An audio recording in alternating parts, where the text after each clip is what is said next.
Bismillahirrahmanirrahim. Alhamdulillahi Rabbil Alamin.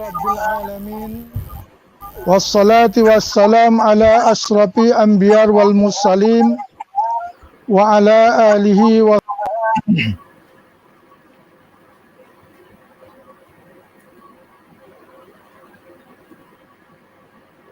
Allahumma rabbi israh li sadri wa yassir li amri wahlul 'uqdatam min lisani yafqahu qawli.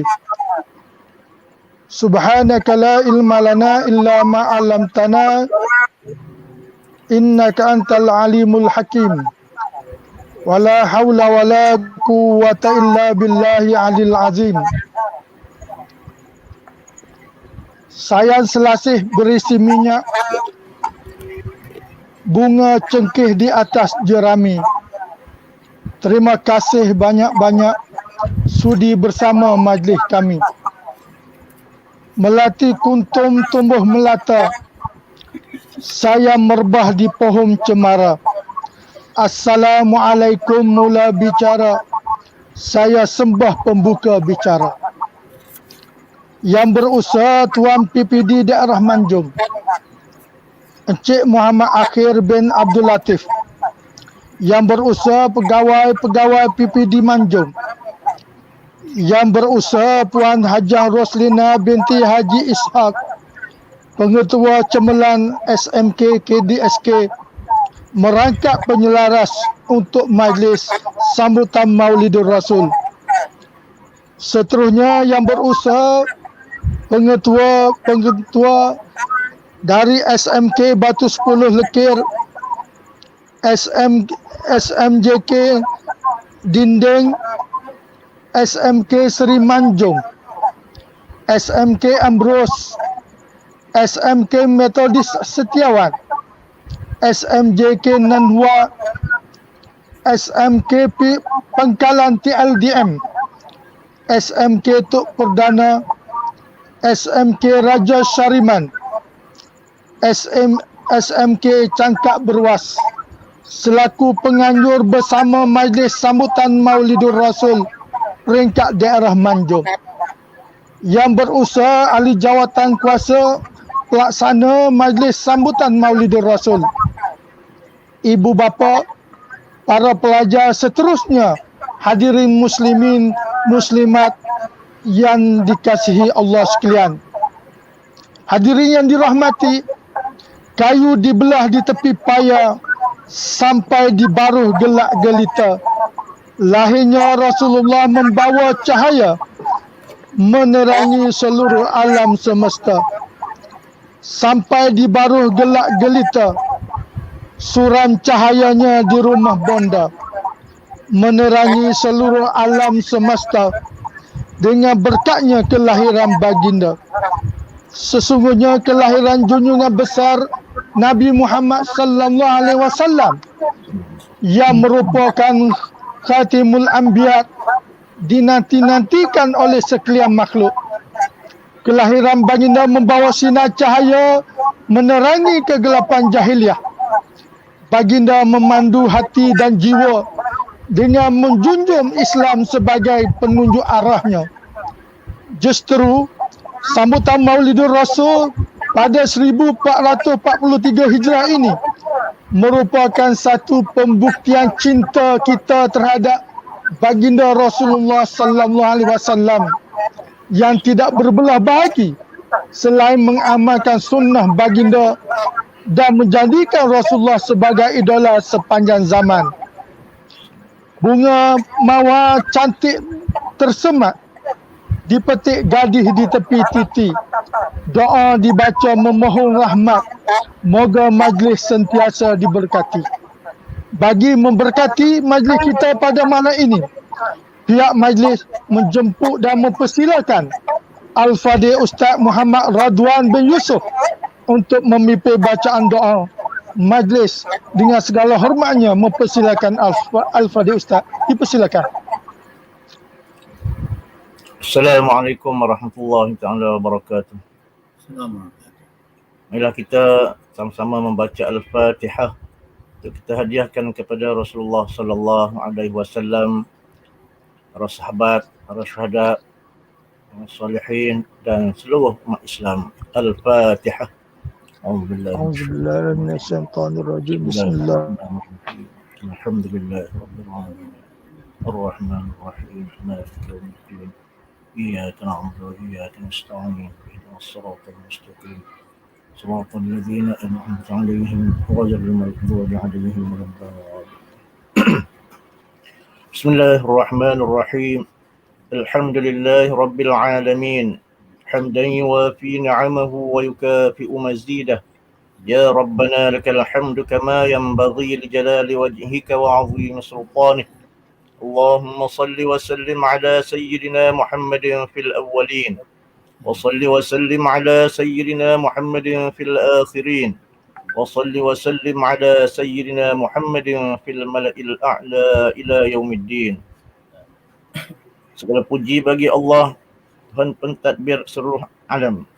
Salawat dan salam ke atas junjungan Nabi Muhammad sallallahu alaihi wasallam, ke atas keluarga dan sahabat baginda seluruhnya. Ya Allah, ya Rahman, di malam yang barakah ini kami zahirkan rasa syukur yang tidak terhingga atas segala anugerah-Mu kepada kami. Lantaran itu, ya Allah, jadikanlah kami semua sebagai hamba-Mu yang beriman, yang bertakwa, yang berilmu, yang berakhlak mulia, yang sejahtera di dunia dan di akhirat. Ya Allah, ya Rahman, ya Rahim, sempena majlis sambutan Maulidur Rasul ini, kami memohon keampunan atas segala dosa-dosa kami, dosa kedua ibu bapa kami, dan seluruh kaum muslimin dan muslimat, sama ada yang masih hidup ataupun yang telah meninggal. Ya Allah, kami juga memohon restu dan rahmat-Mu sempena sambutan Maulidur Rasul ini. Semoga Engkau memberi hidayah dan taufik kepada kami. Engkau perkukuhkan perpaduan kami. Engkau murahkan rezeki kami. Engkau berikan kekuatan serta semangat yang tinggi kepada kami.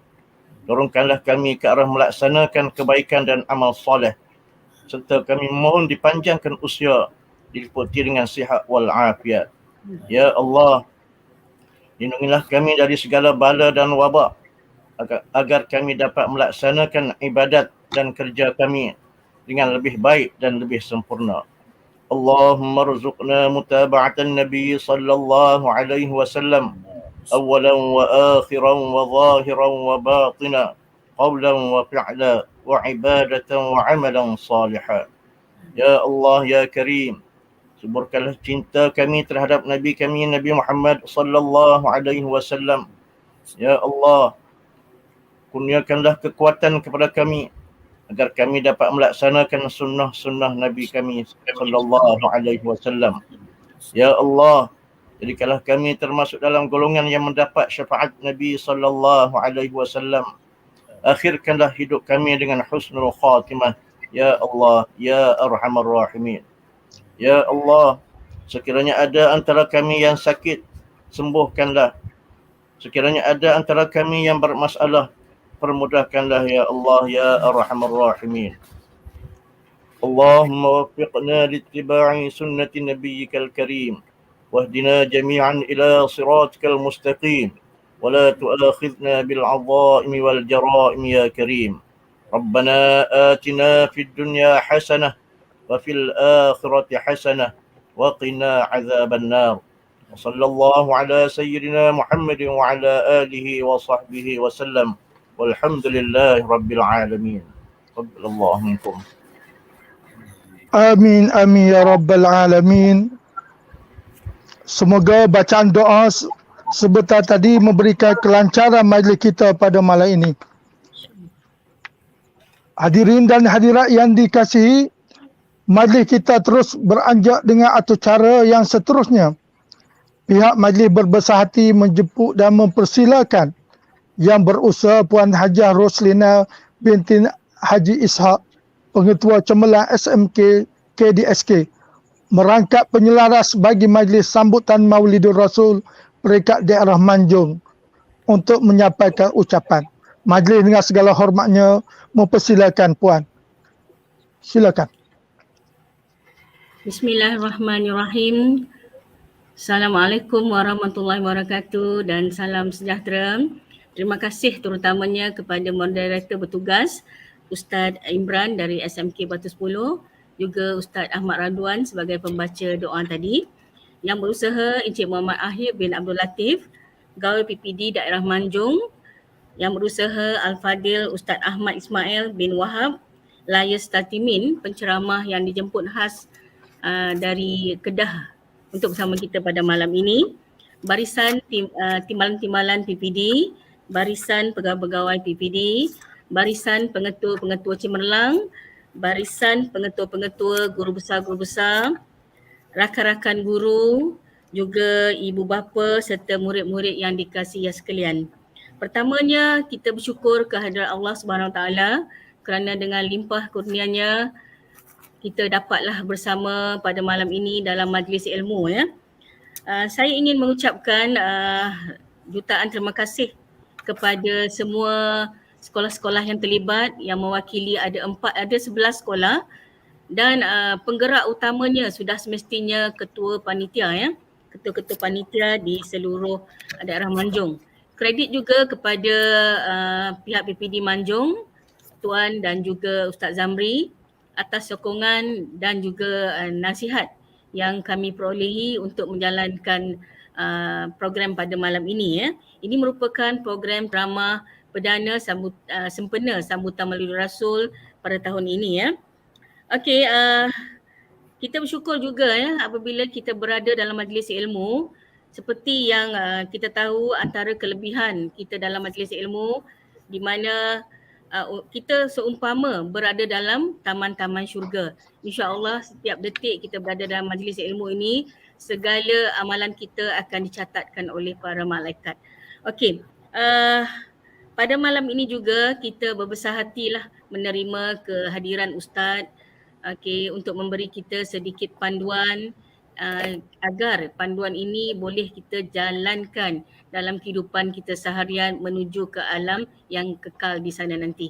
So insyaAllah kita doakan majlis ini berjalan lancar dan kita dapatlah sedikit sebanyak ilmu yang dapat kita bawa bekal nanti.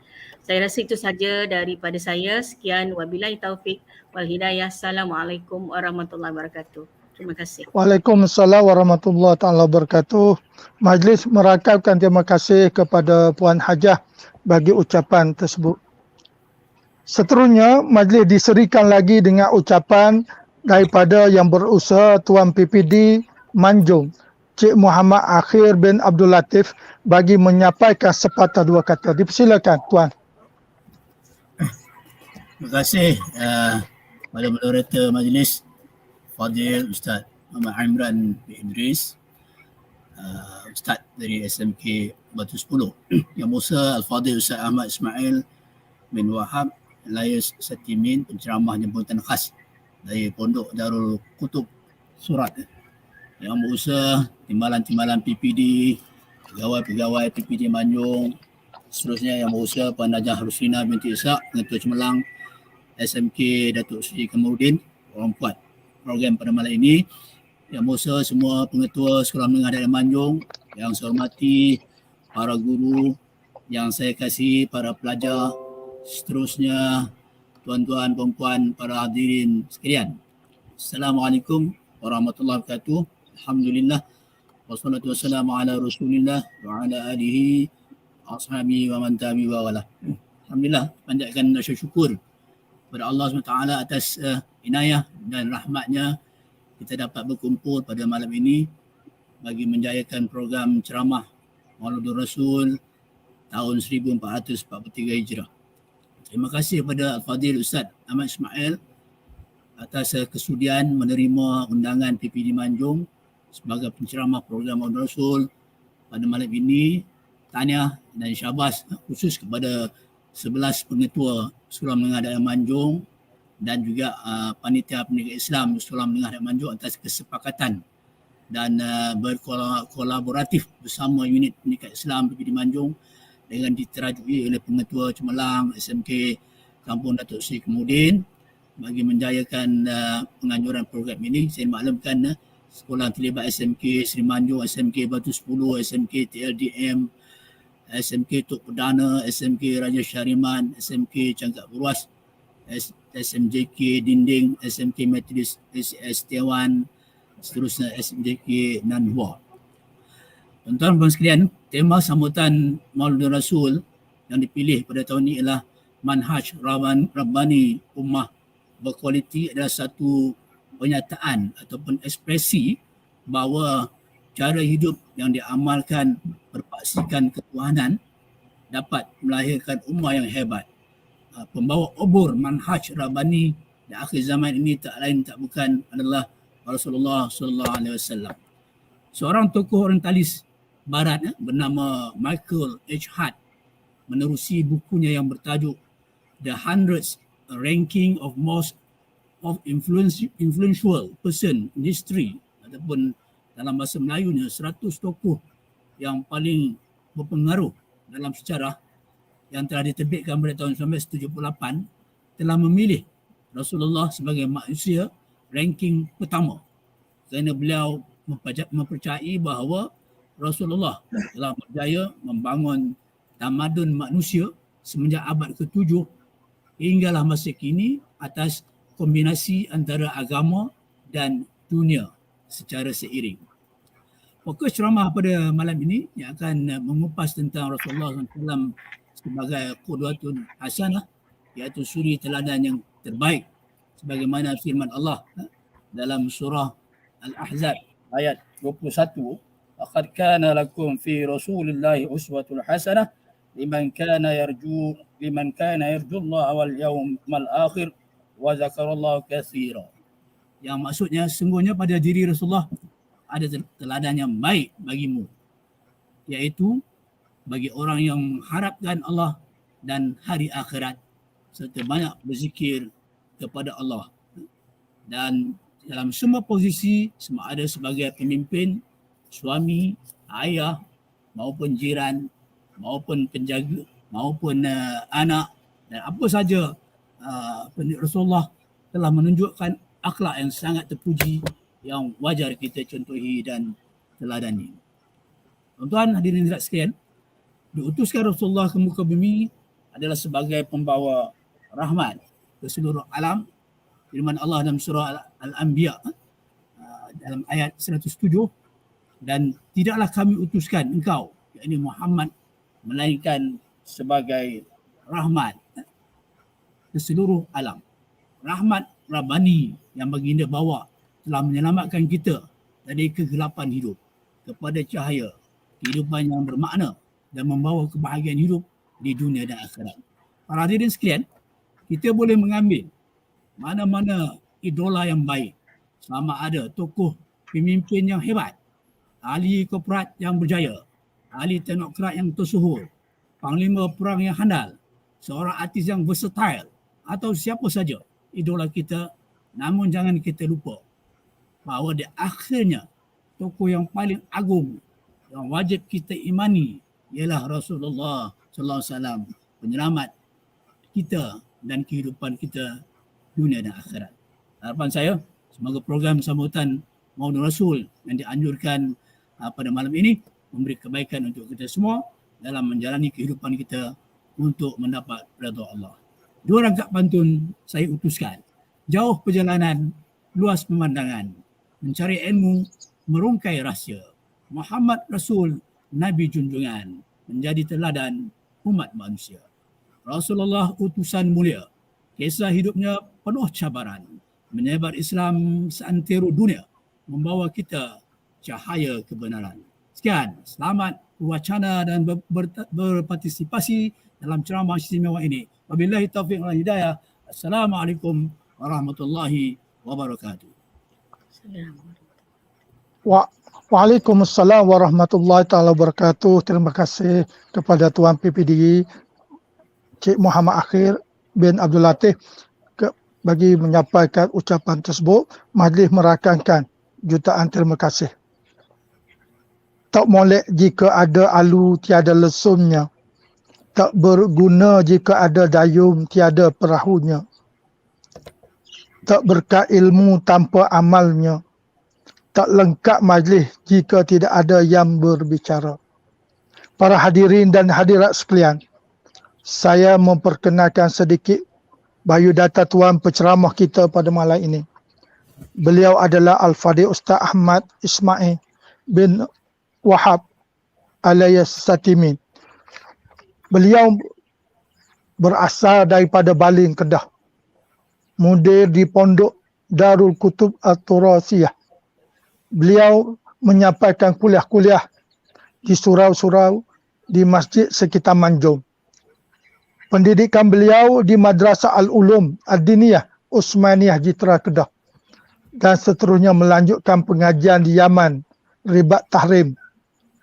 Untuk tidak melengahkan masa, saya menjemput dan mempersilakan Al-Fadhil Ustaz untuk menyampaikan ceramah. Majlis dipersilakan Ustaz. Silakan.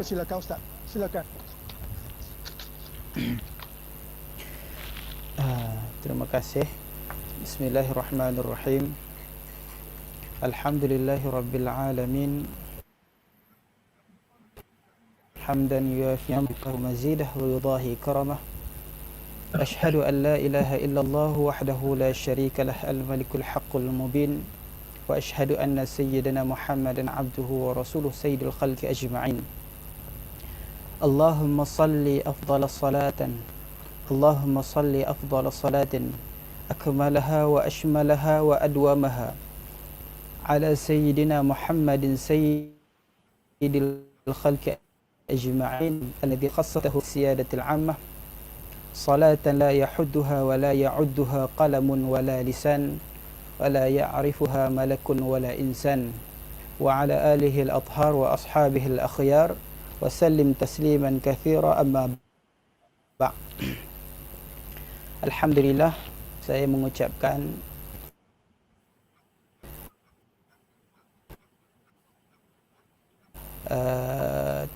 kepada Muhammad Akhir bin Abdul, Puan Hajah Roslina binti Ishaq, Ustaz Imran selaku pengerusi majlis, juga Ustaz Radwan dan juga barisan guru-guru yang terlibat secara langsung maupun tidak langsung, tuan-tuan dan puan-puan hadirin hadirat yang dirahmati Allah sekalian. Alhamdulillah. Jadi bersyukur kita kepada Allah kerana malam ni kita dapat bersama walaupun dengan cara kita kata online ni. Alhamdulillah, satu nikmat Allah yang tak terhingga banyaknya, yang mana kalau kita nak hitung segala nikmat yang Allah kurniakan kepada kita, kita tak mampu nak hitung. Wa in ta'uddu ni'matallahi la tuhsuha. Kalau kita nak hitung segala nikmat Allah, la tuhsuha, kita tak akan mampu. Bahkan satu nikmat yang Allah kurniakan kepada kita ni nilaian dia lebih daripada berjuta ringgit, nilaian dia lebih daripada berbilion. Jikalau kita tengok pada nikmat mata yang Allah kurniakan kepada kita ni, kalau ada orang kaya yang nak beli mata kita dengan harga 1 bilion, kita takkan jual. Kalau orang kata kerat tangan bagi saya nak beli, tangan saya nak beli 10 juta, kita takkan jual tangan kita dengan harga 10 juta, kita tak kerat kita bagi dia tak. Kenapa? Kerana nikmat yang Allah bagi tu sangat besar. Tapi di dalam banyak-banyak nikmat yang besar, ada satu nikmat yang teramat besar ataupun nikmat yang agung yang Allah kurniakan kepada kita, iaitu Allah mengutuskan kepada kita Nabi kita Muhammad sallallahu alaihi wasallam, yang mana kerananya lah, dengan sebab baginda lah kita mengenal Allah, dengan sebab baginda lah kita mengenal ibadah, dengan sebab baginda lah kita mengenal siapa diri kita. Oleh kerana itu, sayugianya lah dan sepatutnya kita bersyukur dengan nikmat Allah yang sangat agung ini, nikmat Allah yang sangat besar ini.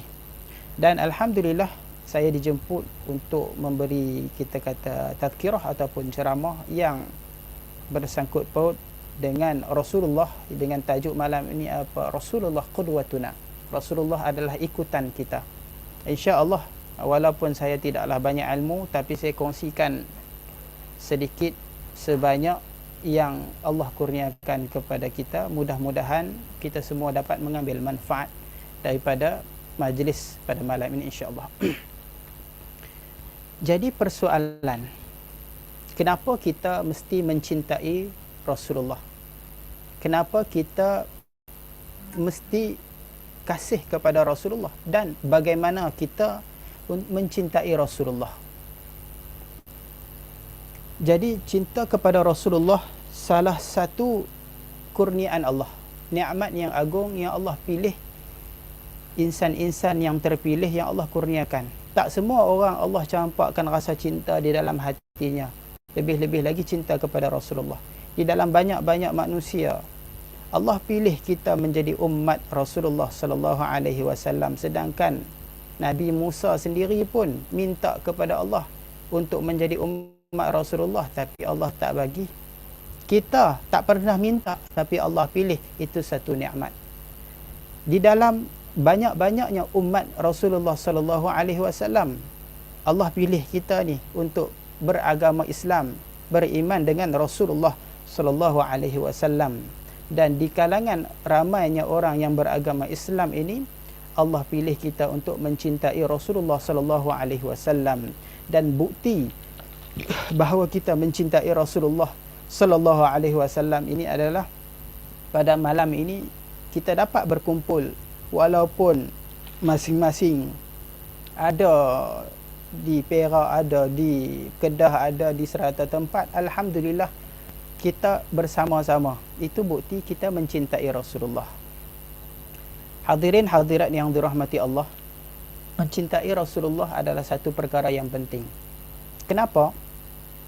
Kerana tidak ada cinta, maka tidak adalah yang namanya ittiba' bin Nabi sallallahu alaihi wasallam. Kita tak akan mampu mengikut segala sunnah Rasulullah. Kita tak akan mampu mengikut, tidak akan mampu menjadikan Rasulullah ini sebagai satu qudwah jikalau kita tak cintakan kepada seseorang. Dan cinta itu terlahir daripada ma'rifah, iaitu mengenal. Pepatah orang tua kita kata, tak kenal maka tak cinta. Maka perlu kita kenal Rasulullah, bagaimana susuk badan Rasulullah, bagaimana akhlak Rasulullah, barulah cinta itu akan hadir. Melalui sirah baginda sallallahu alaihi wasallam kita kenal siapa Rasulullah. Dengan sirah baginda sallallahu alaihi wasallam, maka dari situlah tumbuh rasa cinta kita kepada Rasulullah.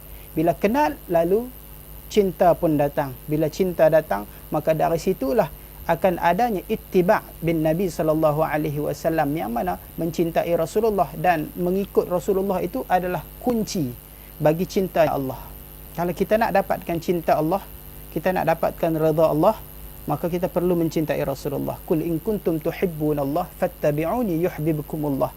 Qul, katakanlah wahai Muhammad, in kuntum tuhibbunallah, jikalau kamu itu tuhibbunallah, cintakan Allah, fattabi'uni, maka ikutlah aku, segala sunnah aku, segala ajaran aku, yuhibbukumullah, nescaya Allah akan mencintai kamu.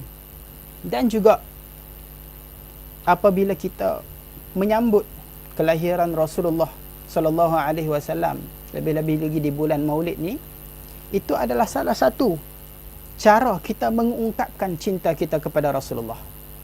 Cara kita menunjukkan, selain daripada kita mengamalkan sunnah itulah yang lebih utama, tapi selain daripada itu, maka dengan menyambut Maulid, majlis Maulidur Rasul ni, bukti kita ni cinta kepada Allah. Kalau kita sayang kepada anak, kita sambut hari jadi anak. Kalau kita sayang kepada suami atau isteri, kita sambut hari jadi, kita bagi hadiah. Kalau kita sayang kepada mak ayah, kita bagi hadiah ataupun kita sambut, kita ingat hari jadi mereka. Maka kalau kita ni cinta kepada Rasulullah, lebih-lebih lagi kita perlu sambut hari kelahiran Rasulullah. Kenapa? Kerana Rasulullah sendiri mengajarkan kepada kita, Rasulullah sendiri menunjukkan kepada kita bahawa dia sendiri menyambut hari kelahiran.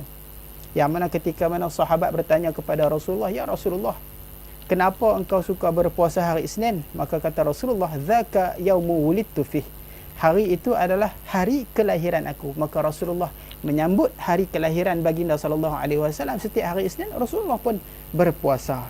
Dan juga dengan menyambut kelahiran Rasulullah ini adalah sebagai bukti bahawa kita ni beriman dengan Rasulullah sallallahu alaihi wasallam.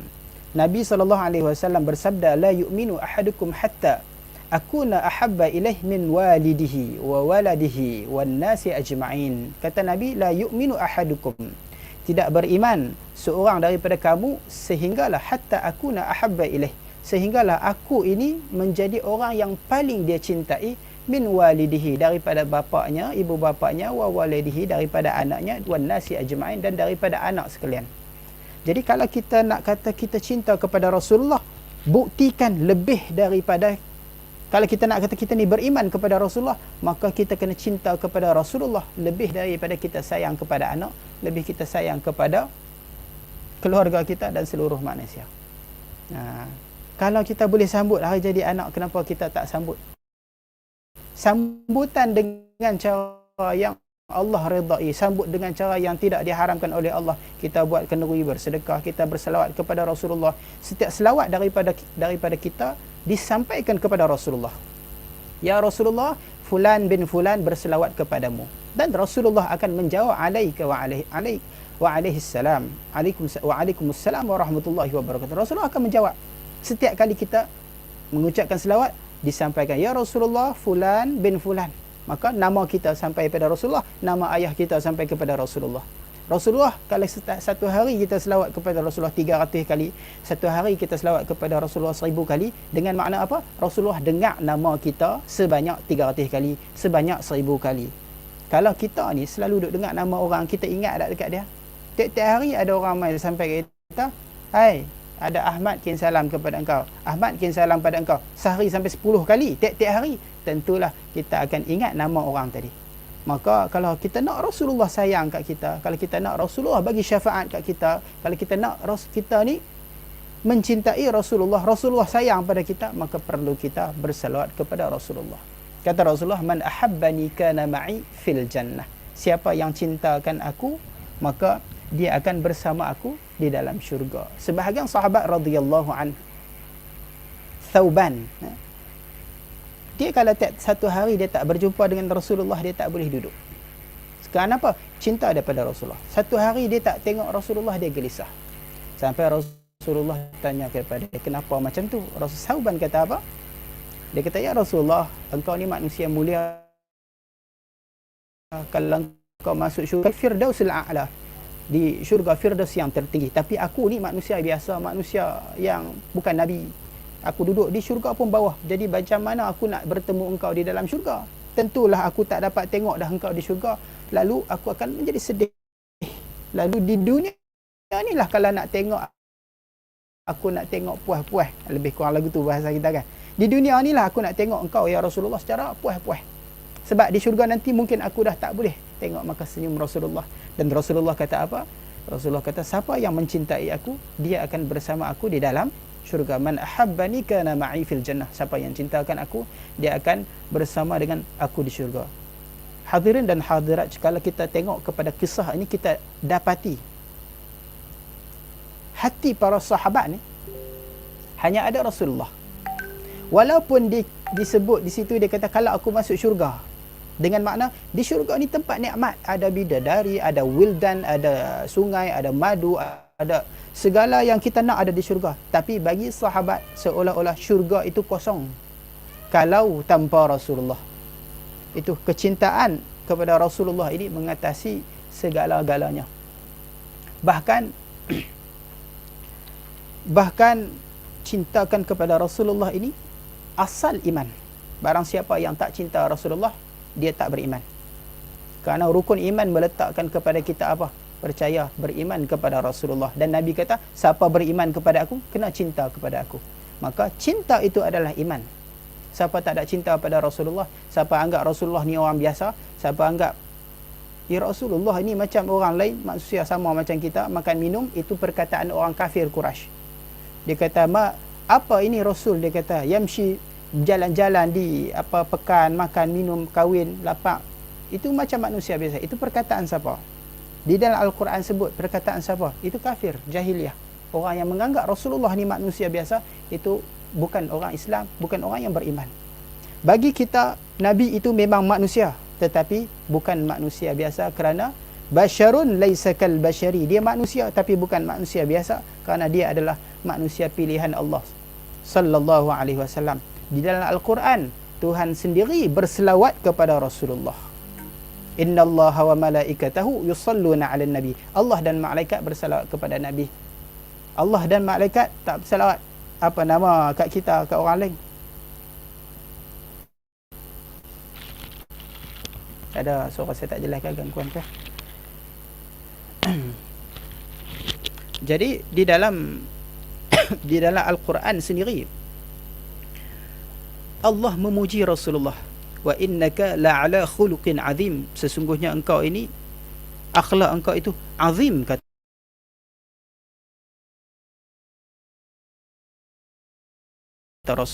kata Tuhan. Qasidah itu satu pujian kepada Rasulullah.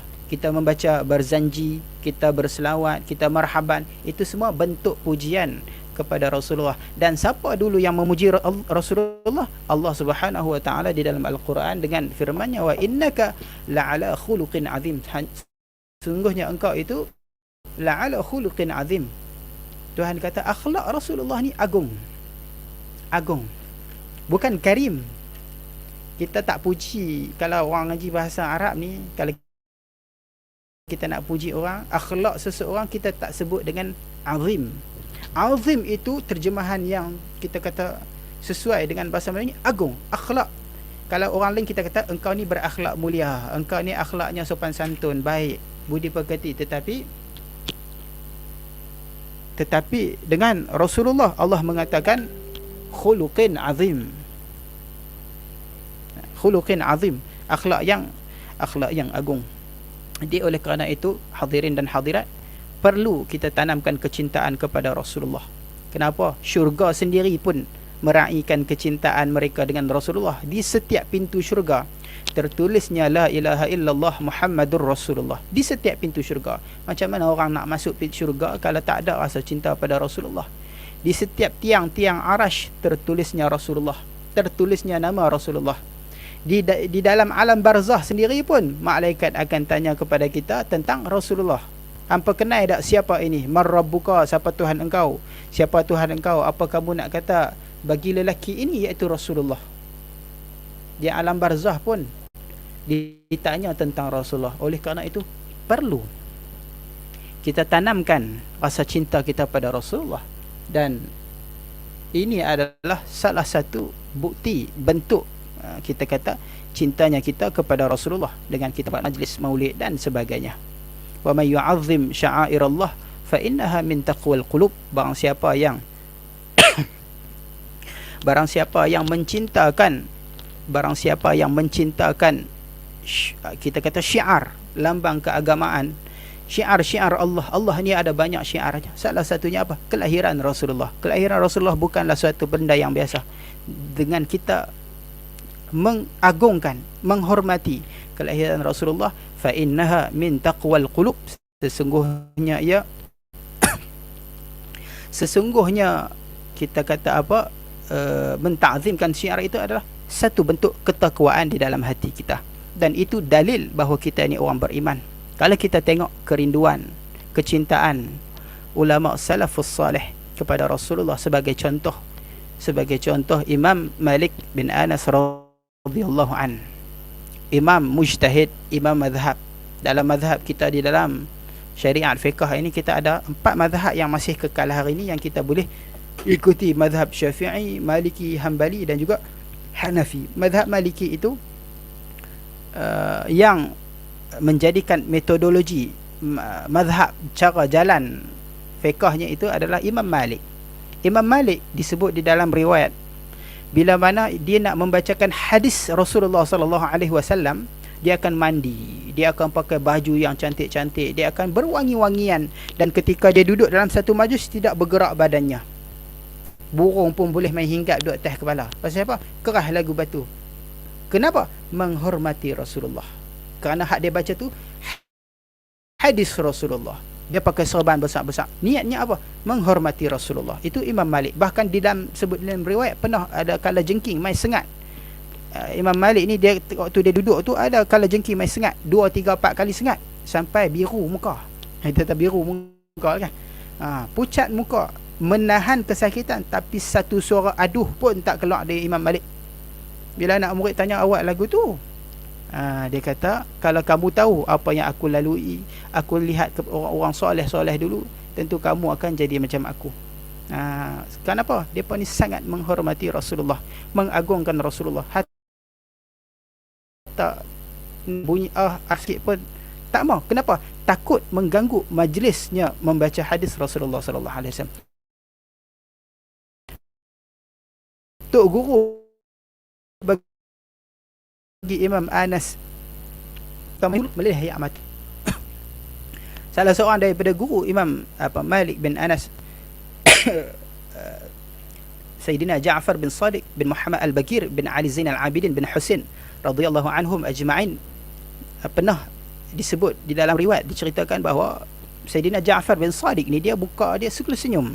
Dia tengok orang senyum, dia tengok orang senyum, dia tengok orang senyum. Jumpa siapa-siapa pun senyum, manis mukanya. Sebab apa? Kerana bersenyum itu adalah sunnah Rasulullah.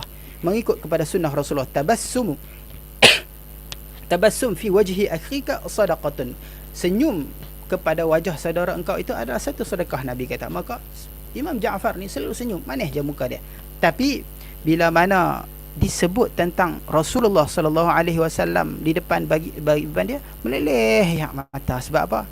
Teringat kepada Rasulullah. Sebahagian masyayikh, sebahagian guru-guru Imam Malik kata, ketika mana diminta kepada guru tu, haddath riwayatkan kepada kami, riwayatkan, ceritakan tentang kami, sampaikan kepada kami hadis ataupun riwayat daripada Rasulullah sallallahu alaihi wasallam.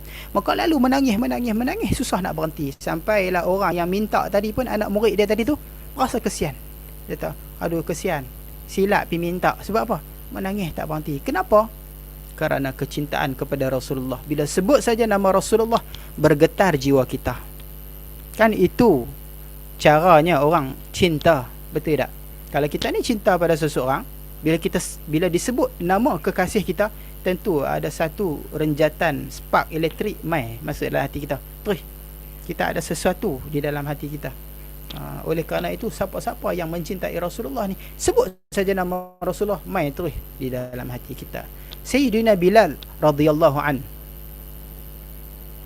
sering bersama dengan Rasulullah. Sayyidina Bilal, Allah anugerahkan kepada dia di antara orang-orang yang pertama yang masuk Islam. Kita tahu kisah Sayyidina Bilal, yang mana Sayyidina Bilal ni mempertahankan Islamnya walaupun disiksa.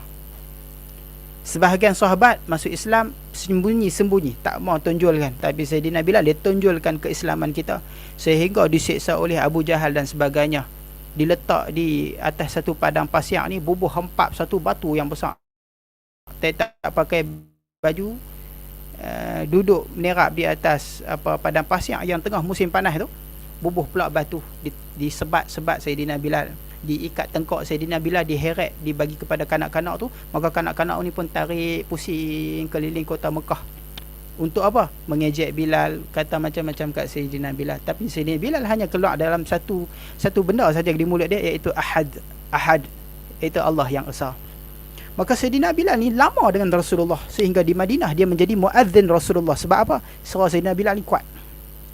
Sampailah kewafatan Rasulullah sallallahu alaihi wasallam, maka sedih Sayyidina Bilal. Sampai zaman khilafah Sayyidina Abu Bakar, dia dah tak tahan dah. Sebab apa?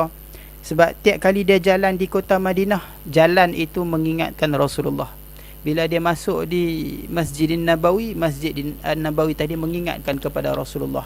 Bila dia tengok dia masuk rumah sahabat mana-mana, dia ingat dulu Rasulullah masuk rumah tu dengan dia. Bila dia duduk di mana-mana majlis, dia ingat majlis itu Rasulullah duduk bersama dengan dia. Maka dia tak tahan. Masuk masjid tengok mimbar, teringat mimbar Rasulullah. Akhirnya dia minta izin kepada Sayyidina Abu Bakar untuk keluar musafir, tak mau duduk di kota Madinah. Sebab tak tahan, hati ni berasa dihiris-hiris kerana kerinduan kepada Rasulullah. Maka keluarlah. Mic saya ada masalah ke?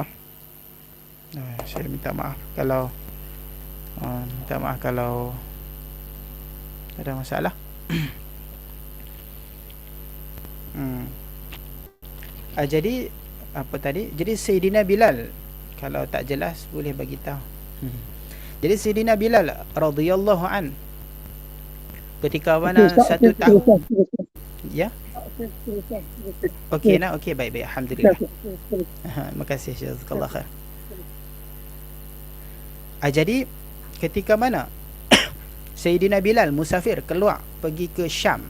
Syam ni kita kata kalau diitlakkan Syam, suatu ketika dulu Syam ni besar, termasuk Lebanon, Syria dan sebagainya. Tapi bila disebut Syam ni selalunya lah Rasulullah pergi ke Syam, selalunya lah bermaksud Dimashq ataupun kita Melayu panggil Damsyik.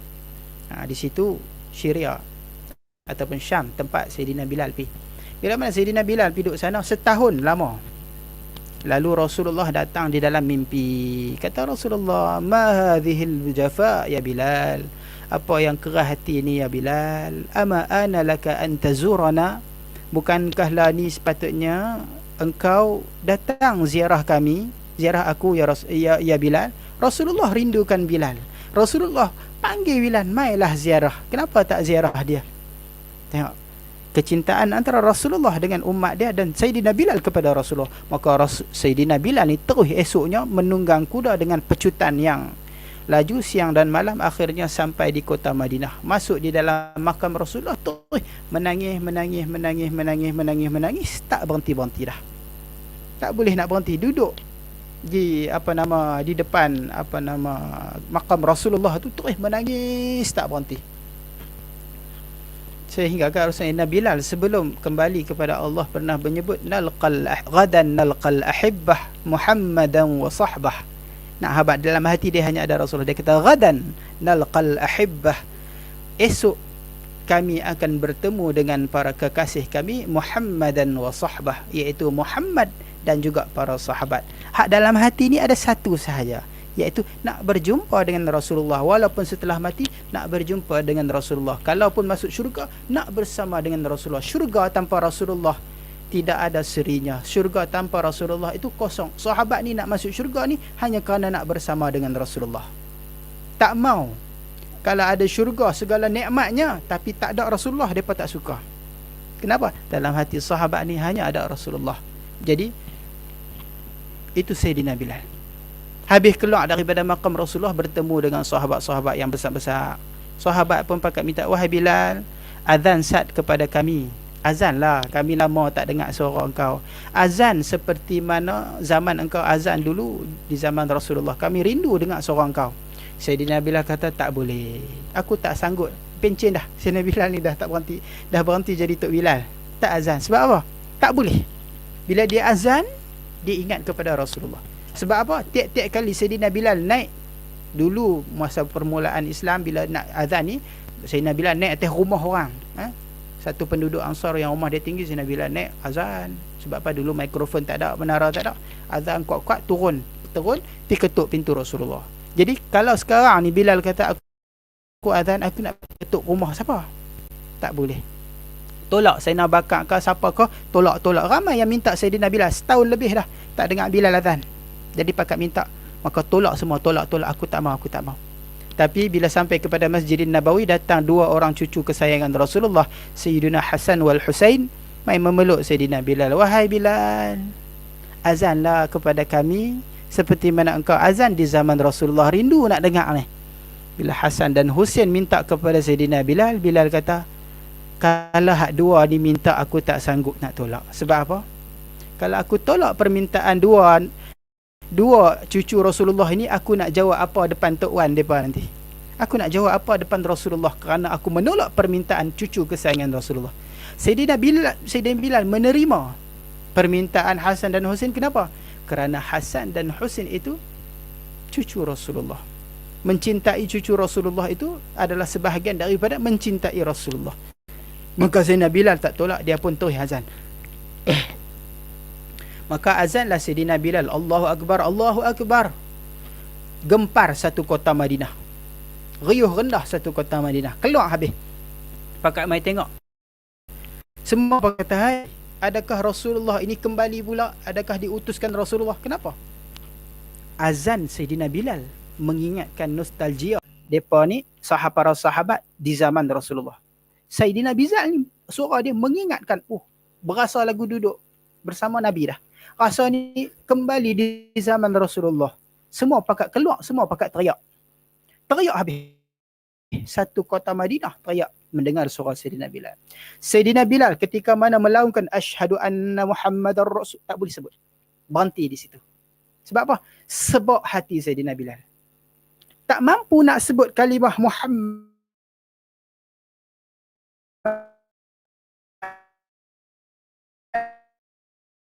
Sebab apa? Cinta putih. Terus menangis apa nama Sayyidina Bilal. Berhenti di situ. Bergegar satu kota Madinah dengan azan Sayyidina. Semua teriak. Disebut di dalam riwayat.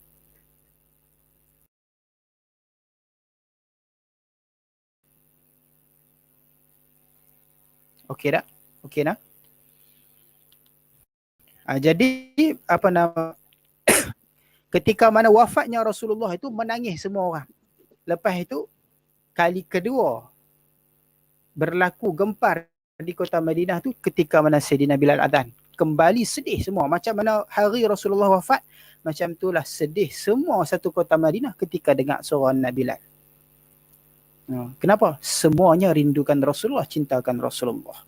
Kali seterusnya, kali ketiga berlaku lagi sekali, teriak satu kota Madinah. Sedih. Sebab apa? Ketika mana kota Madinah ataupun Masjidin Nabawi nak diperbesarkan, nak dipecahkan bilik-bilik di sekitar apa nama Masjid Nabawi. Jadi Masjid Nabawi ni dulunya ketika mana dibuat Masjidin Nabawi, di sekeliling kita kata Masjid Nabawi tu ada hujurat, ada bilik-bilik, bilik Sayyidina Aisyah, bilik apa Safiyah, bilik isteri-isteri Rasulullah, semua ada di sekeliling apa nama dekat dengan apa, bukan sekeliling lah kita kata, bercantum dengan apa nama Masjid Nabawi. Tapi bila nak dibesarkan sahaja Masjid Nabawi, maka dipecahkan semua. Ketika tu habis sedih.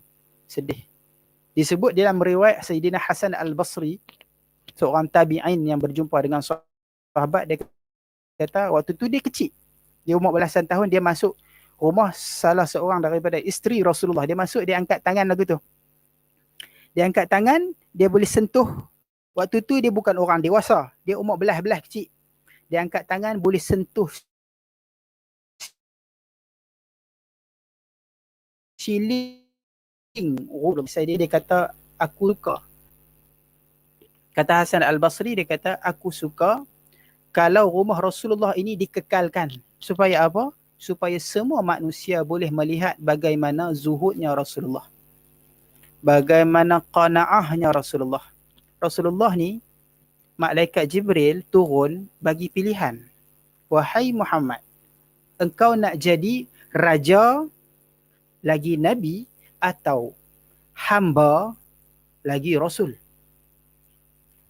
Nabi kita dapat dua pilihan. Boleh jadi raja dan Nabi. Maknanya apa? Segala kekayaan Allah bagi, Allah luaskan kuasa Nabi Allah.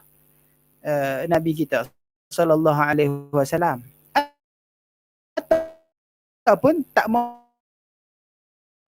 jadi raja, hamba dan bagi Nabi kita memilih untuk menjadi hamba dan Rasul. Sebab apa? Kesian untuk umat-umat Nabi kita hak miskin-miskin. Nabi kita ni sayang kepada orang miskin. Jadi kita hari ni rumah kita ni angkat tangan, bukan kata angkat tangan, lompat naik atas kursi pun siling tak sentuh lagi. Itu beza kita dengan Rasulullah. Oleh kerana itu susah macam mana pun kita ingat kepada sirah Rasulullah. Rasulullah ni raja, tapi tidak ada kelebihan. Nisbah harta dunia Rasulullah tak ambil. Bukan Rasulullah miskin, tetapi Rasulullah tolak. Mungkin bunyi sebab kipas. Rasulullah tolak. Pernah malaikat menawarkan kepada Rasulullah untuk menukarkan bukit-bukit menjadi emas. Bukit berat dia berapa kilo? Tak tahu berapa kilo kan. Tapi kalau bukit tu tukar jadi emas, kaya tak? Kaya. Ada bukit-bukit yang bersedia untuk ditukarkan menjadi emas. Tapi Rasulullah tolak. Sifat qanaahnya yang ada pada Rasulullah. Maka sirah Rasulullah ni bukan untuk kita dengar saja, tetapi untuk kita ambil i'tibar, untuk mencontohi sunnah-sunnah Rasulullah, yang mana Rasulullah itu qudwatuna, ikutan kita, panutan kita, tempat untuk kita mencontohi. Contohilah akhlak yang ditunjukkan oleh Rasulullah sallallahu alaihi wasallam.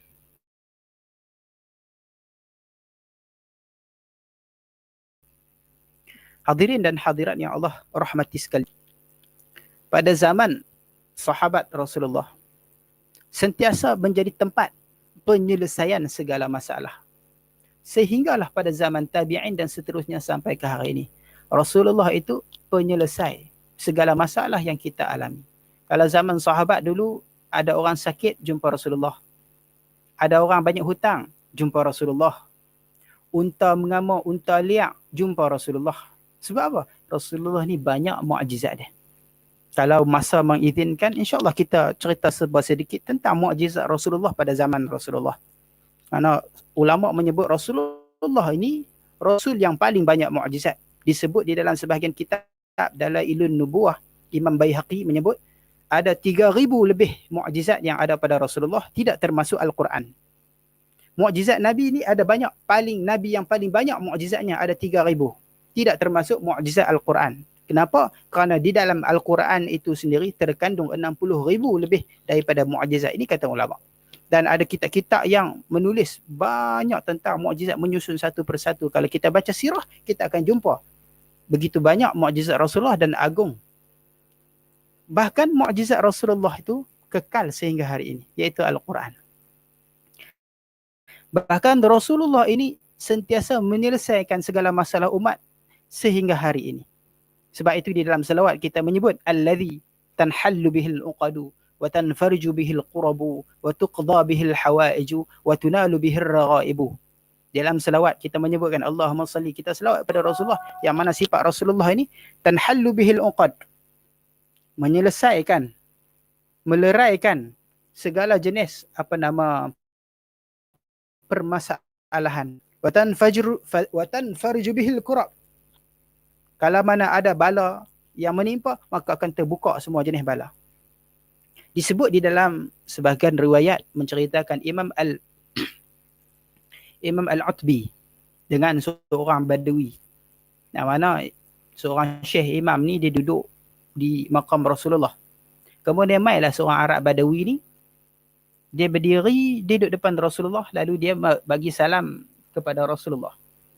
Assalamualaikum ya Rasulullah. Kemudian dia kata, ya Allah, engkau telah berfirman di dalam Al-Quran, walau annahum idzalamu anfusahum ja'uka fastaghfirullaha wastaghfara lahumur rasul lawajadullaha tawwabar rahima. Dalam Al-Quran menyebut, kalaulah, saya ringkaskan maksud dia, kalaulah ada seseorang minta ampun kepada Allah, kemudian Rasulullah pun minta ampun kepada dia, maka dia akan mendapati bahawa Allah ini tawwaban rahimah, sangat mengampun dan sangat, kita kata, sifat rahmatnya itu luas. Maka kata Badui tadi, orang Badui ni orang Arab ulu-ulu ni, orang Arab duduk di corok-corok kampung lah. Katanya, inni ji'tuka mustaghfiran, ya Allah, aku datang hal keadaan aku ni minta ampun kepada engkau. Kemudian dia minta kepada Rasulullah, ya Rasulullah, istaghfirli, minta ampun kepada aku. Pertama dia kata, ya Allah, aku datang ini hal keadaan aku ni meminta ampun kepada engkau. Kemudian dia kata, ya Rasulullah, minta kepada Tuhan supaya Allah ampunkan. Sedangkan Rasulullah di dalam makamnya, di dalam kubur. Tapi dia minta, ya Rasulullah, minta kepada Allah supaya ampunkan kepada aku. Kemudian dia membacakan satu syair yang masyhur, ya khairu man dufinat bil ga'i a'dhumuhu fataba minhu tibihinnal ga'u wal akamu. Nah, ini kalau di sebelah Tarim sana tu, tiap-tiap Ramadan ada qasidah ini dibacakan. Qasidah ni daripada Arab ni lah. Kemudian Imam Utbi tadi dia tidur, lalu dia mimpi Rasulullah datang kepada dia. Kata Rasulullah, dia kata, qum, bangun, fabashirhu, berilah berita gembira kepada orang tadi, Arab Badui tadi, bahawa Allah dah ampunkan dosa-dosanya. Allah sallallahu ala sayyidina Muhammad. Jadi dengan wasilah Rasulullah dosa kita terampun. Bahkan ada riwayat yang lain menyebut ada seorang Arab ini, Arab Badui juga, yang mana Allah anugerahkan kepada dia itu satu lidah yang Allah ilhamkan kepada dia untuk satu cara untuk meminta ampun kepada Allah. Maka dia datang di depan makam Rasulullah. Dia kata, Allahumma anta rabbi. Ya Allah, engkau Tuhanku. Wa hadha nabiyyuk, dan ini nabimu. Wa ana abduk, dan aku hambamu. Wa syaitan aduwuk, dan syaitan itu musuh engkau, musuhmu. Fa in taghfirli, jikalau engkau ampunkan aku, yafrah nabiyyuk, maka nabimu akan gembira. Wa yanju abduk, dan hambamu akan berjaya. Wa yahzun aduwuk, dan musuhmu akan bersedih. Yahzun nabiyyuk, nabimu akan sedih. Wa yahluk abduk, dan hambamu akan binasa, dan musuhmu akan gembira, iaitu syaitan. Maka dia doa, ya Allah ampunkan aku dengan cara yang tadi. Lalu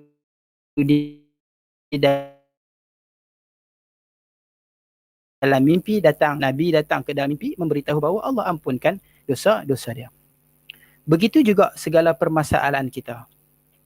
Pernah disebut di dalam satu kitab Tabaqat Al-Khawas, yang mana disebut oleh Imam As-Saraji, ada seorang lelaki daripada Yaman. Dia duduk di sebelah satu tempat tu namanya Bayda. Di sebelah kita kata di situ hampir kepada selatan Yaman. Satu tempat ada namanya Bayda. Kalau Habib Omar bin Hafiz yang datang di Malaysia kan, Bayda itu salah satu tempat pengajian dia. Dia pernah melanjutkan pengajian di Bayda. Jadi diceritakan zaman dulu ada seorang lelaki dari Bayda namanya Umar bin Mubarak. Yang mana Umar bin Mubarak ni dikenali sebagai qati'ul lisan. Apa makna dia?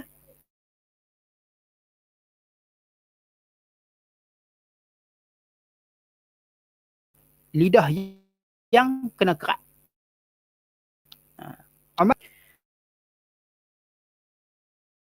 Jadi Umar Mubarak ni, sebab apa? Ada riwayat menceritakan ini, kisah dia ada juga cerita ini diriwayatkan berlaku pada orang lain. Tapi kisah ini disebut di dalam kitab tadilah Tabaqatul Khawas, bahawa cerita dia begini. Nama dia Amr bin Mubarak ni, dia satu ketika dia pergi ke Madinatul Munawwarah, ziarah kepada makam Rasulullah.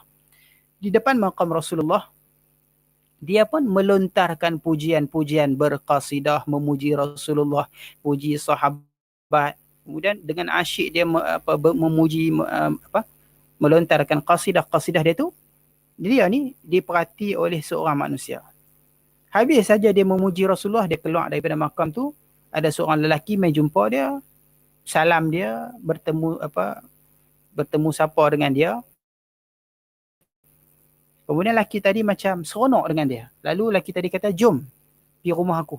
Dia jom pergi rumah aku, dia nak jamu makan nasi tengah hari lah kot kan. Dia pun kata lagu tu. Dia pun ajaklah Umar bin Mubarak. Jadi dia pun ikut. Sebab apa? Husnuzan. Berbaik sangka dengan pelawaan orang. Maka dia pun bawa. Dia pun bawa, lelaki tadi bawalah Umar bin Mubarak ni pergi rumah dia. Sampailah ke kota Madinah, lalu di satu lorong sampai di rumah dia. Bila sampai di rumah dia, kunci pintu. Kemudian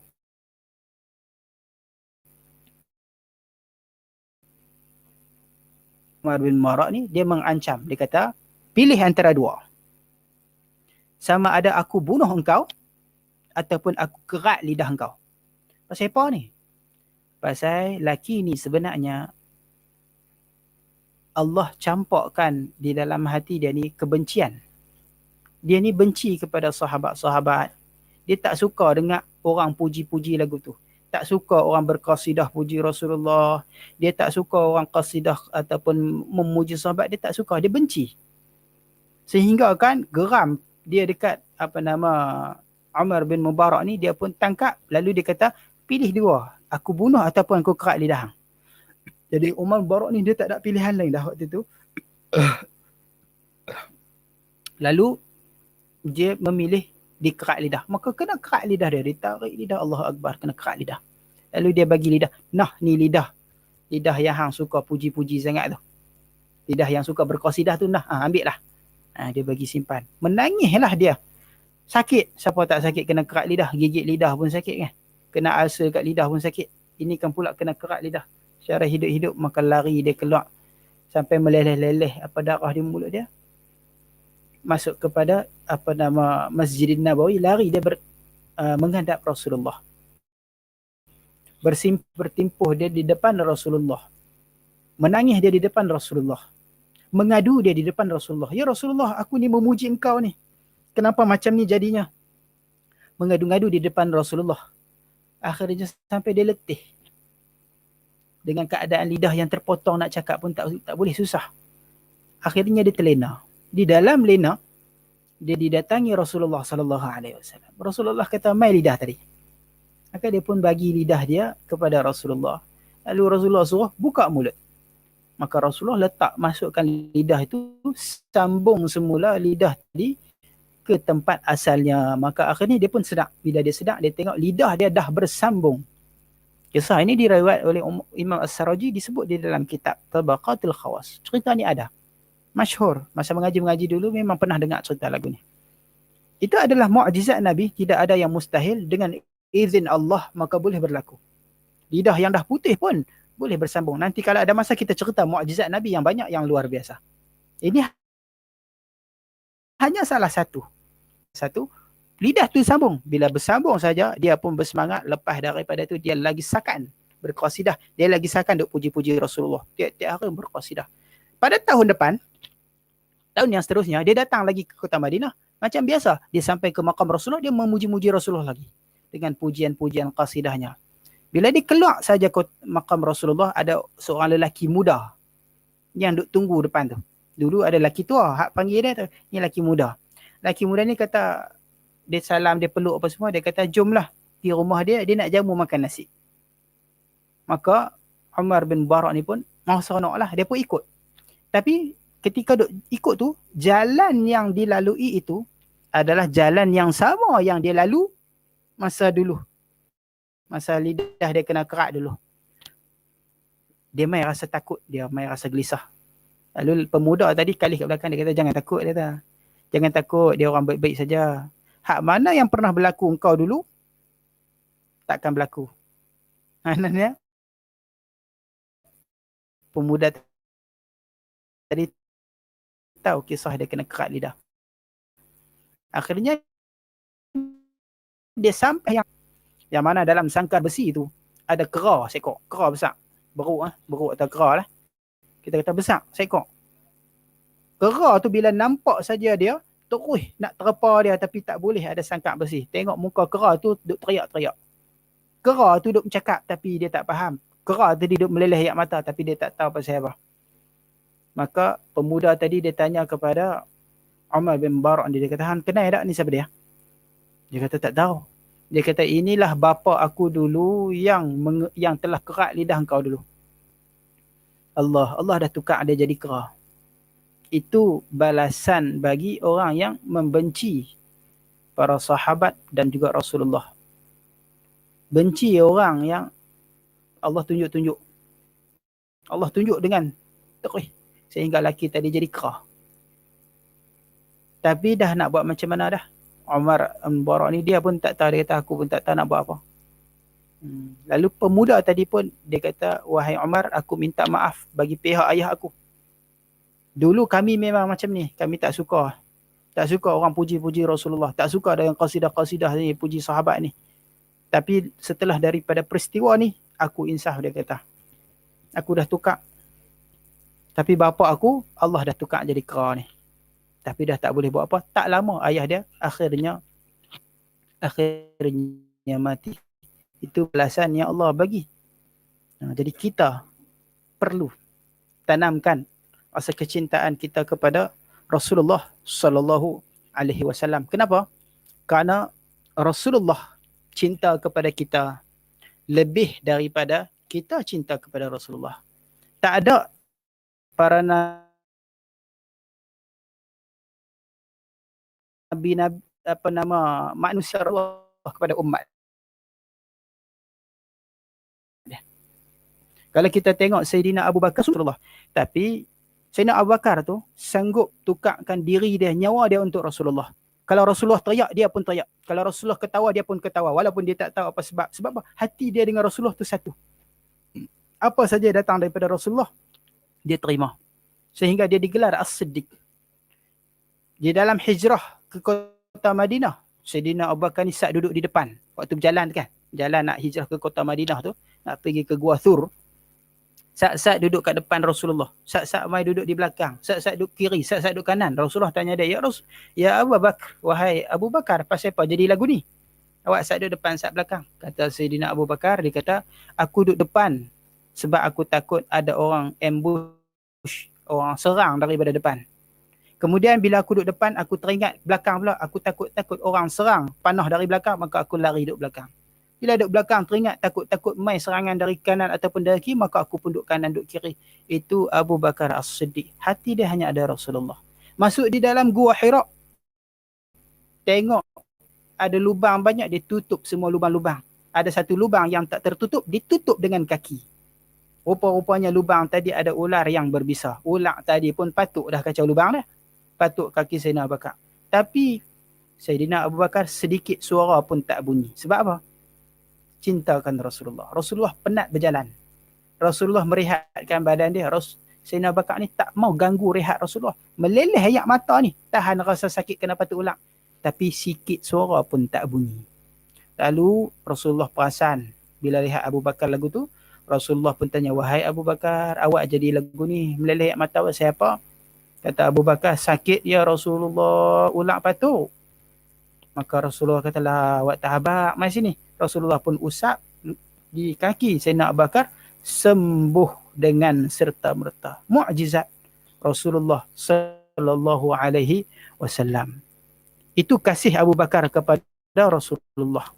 Tetapi Rasulullah ni kasih kepada kita melebihi kita kasih pada Rasulullah. Kenapa Rasulullah ni tergolong di dalam Rasul Ulul Azmi yang paling tinggi? Kita maklum, Rasul ni disebut dalam Al-Quran ada 25 Rasul. Rasul ada banyak. Ada 313. Sebahagian riwayat kata 314. Sebahagian riwayat yang menyebut 315. Tapi yang disebut di dalam Al-Quran hanyalah 25 Rasul. Dan di dalam 25 Rasul tu ada 5 Rasul yang top. Rating dia, ranking dia tertinggi. Disebut Ulul Azmi. 5 orang. Kenapa disebut Ulul Azmi? Tersenarai di dalam Ulul Azmi ni adalah kerana Nabi yang banyak menerima dugaan yang musibah yang dahsyat-dahsyat. Hadirin dan hadirat sekalian, semakin tinggi iman, maka semakin kuat ujian dan bala yang Allah bagi. Kita dengan orang soleh, kita hak tak soleh ni, kita dengan orang soleh, ujian orang soleh tu lebih berat daripada kita. Kita duk rasa kita ni teruk dah, tapi orang soleh ni lebih. Orang soleh dengan para awliyaillah, para waliullah, awliyaillah ni berat lagi ujian daripada orang yang soleh. Para waliullah dengan para nabi lebih berat ujian daripada para waliullah. Bahkan disebut dalam riwayat, Nabi kalau sakit, Allah lipat kali ganda. Nabi kalau demam Nabi lebih berat daripada demam kita. Nabi kalau sakit dia lebih daripada hak sakit kita terima. Sebab apa? Sebab Nabi ni terima berat. Dia antara pernah dengarkan kisah dalam bila dia pokok sembunyikan Nabi Zakaria, tapi ada terkeluar sikit baju dia kot celah pokok tu. Lalu puak Yahudi ni belah pokok tu dengan gergaji. Perak ni terbelah kepala Nabi Zakaria. Ketika mana sampai mata gergaji di kepala Nabi Zakaria ni hampir-hampir kita kata mengaduh, sakit lah kan. Nak mengeluarkan suara, tak tahan. Lalu datang suara yang berbunyi, wahai Zakaria, kalau hang bunyi suara sikit pun, aku cabutkan nama engkau, aku tanggalkan nama engkau daripada Diwanul Anbiya. Nama engkau terkeluar daripada senarai para nabi. Takkan tersenarai. Tak boleh. Ketika kepala tu. Nabi kita tak pernah macam tu. Tapi kenapa Nabi Zakaria hak berat lagu tu, tak maulah sebut banyak Nabi. Satu Nabi, Nabi Zakaria lagu tu, tak masuk pun di dalam Ulul Azmi hak 5 tu. Maknanya apa? Nabi Zakaria tu tak berat lagi. Hak 5 ni lagi banyak, lagi berat. Bahkan hak paling berat siapa? Nabi kita Muhammad sallallahu alaihi wasallam. Kenapa Nabi kita paling berat? Itu salah satunya kata ulama adalah disebabkan penderitaan Nabi kita tu sampai ke hari ini. Nabi-nabi yang lain susah dia, sedih dia ketika mana jadi Rasul. Bila wafat, habis dah. Dia dengan umat dia habis settle. Kita kat dunia ni susah tara mana, sakit tara mana, sakit perut, sakit jantung, sakit buah pinggang, sakit segala jenis penyakit ni, mati habis, selesailah kita. 60 ton, 100 ton je sabak, 70 ton je sabak, habis-habis. Habis tu alhamdulillah dah sepatutnya. Walaupun kita bersedih dengan perpisahan tu, tapi sebenarnya alhamdulillah tamat dah kesusahan dia di dunia. Tapi Nabi kita sallallahu alaihi wasallam walaupun dah wafat, tapi kesusahan dia tetap dirasai sampai hari ini. Kenapa? Kerana setiap amalan umat dia dilentang di hadapan dia. Hak mana hak baik pun ditunjuk, hak mana hak buruk pun ditunjuk. Hak baik Nabi seronok, hak buruk Nabi sedih. Setiap amalan buruk kita, Tuhan tunjuk kat Nabi. Nabi sedih. Tengok. Ayah mak angai anak dia yang buruk. Macam mana perasaan? Remuk. Betul tak? Kalau kita ni sakit, kita boleh tahan. Demam kita sakit, kita boleh tahan. Demam ni kita boleh senyum lagi. Sakit kaki, sakit tangan, sakit gigi, mai anak cucu ni, kita boleh senyum lagi. Sakit berat lagu mana pun, mai orang yang kita sayang, kita boleh senyum lagi.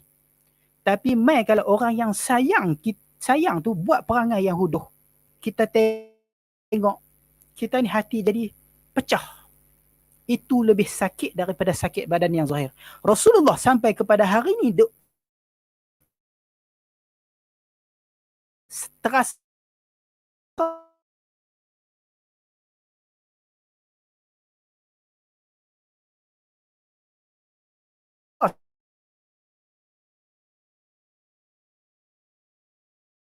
sakit tu. Sebab apa? Berapa juta? Umat dia di seluruh dunia yang ada. Arab Saudinya, di mana-mananya, dilentangkan semua amalan. Dilentangkan semua amalan kepada baginda. Macam mana tak sedih Rasulullah? Macam mana tak sakitnya hati pecah Rasulullah? Sebab itulah dikatakan Rasulullah ni, ini di antaralah, bukan semua. Ada ketika hidup Rasulullah pun dah banyak ujian yang Rasulullah temui. Kalau kita cerita tak cukuplah sejam, tak cukuplah 2 jam kalau nak cerita semua. Tapi nak sahabat kata sampai kepada hari ni Rasulullah ni sedih dengan umat dia. Bila kita buat, kita tunjulkan suatu benda yang Rasulullah tak suka. Oleh kerana itu, ma'asyiral muslimin yang dirahmati Allah, yang Allah kasihi, mudah-mudahan Allah rahmat kita semua, maka perlu sangat-sangat kita tanamkan rasa kecintaan kita kepada Rasulullah. Kerana dari rasa cinta inilah kita akan mengikut Rasulullah. Bagaimana kita nak ikut Rasulullah kalau kita tak cintakan kepada Rasulullah? Bagaimana kita nak masuk syurga Allah sedangkan di syurga itu tertulis nama Muhammad? Bagaimana, mana mungkin? Tiket untuk kita masuk ke syurga adalah melalui Rasulullah.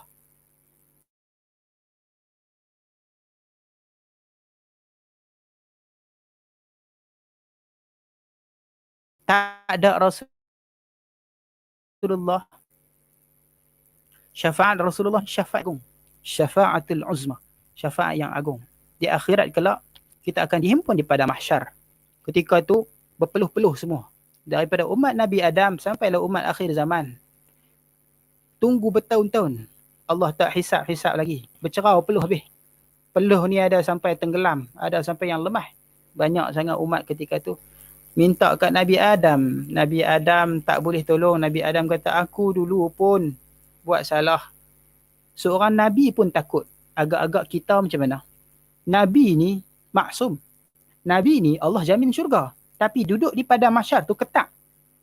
Nabi pun ketak. Bayangkan kita ni sembahyang pun tak khusyuk. Amalan pun tak berapa banyak. Sedekah pun sikit. Macam mana agaknya keadaan kita di padang mahsyar? Jumpa Nabi Nuh. Wahai Nabi Nuh, tolonglah bagi syafaat.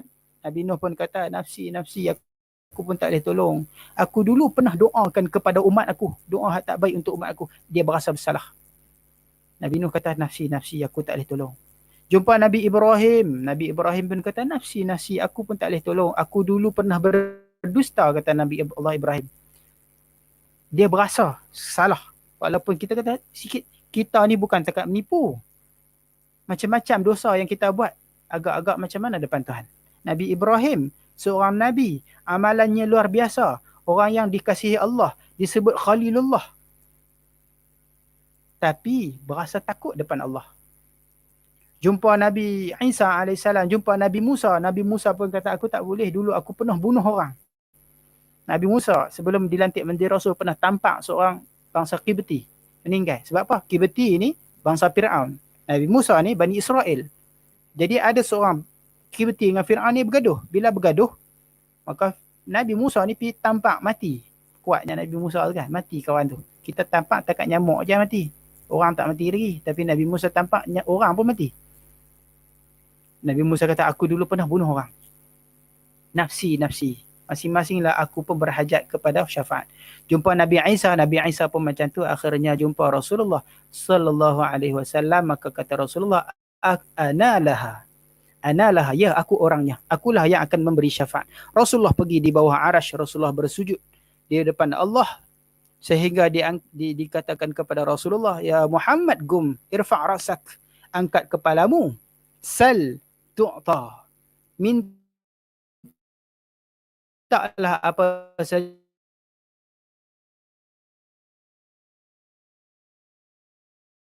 beri syafa' tu syafa', dan berilah syafaat. Rasulullah pun bagilah syafaat kepada umat dia dahulu. Umat-umat agak-agak siapa yang dapat syafaat dulu? Orang yang ingat kepada Rasulullah ataupun orang yang sering lupa kepada Rasulullah. Kita agak-agak tu, kita kata boleh fikir sendiri. Agak-agak. Rasulullah ni sayang semua umat dia, tapi agak-agak siapa dapat dulu? Siapa yang dapat dulu? Agak-agaknya tentulah orang yang cintakan kepada Rasulullah. Kalau tak cinta, bagaimana nak dapat syafaat Rasulullah? Maka Rasulullah pun beri syafaat kepada seluruh umat dia.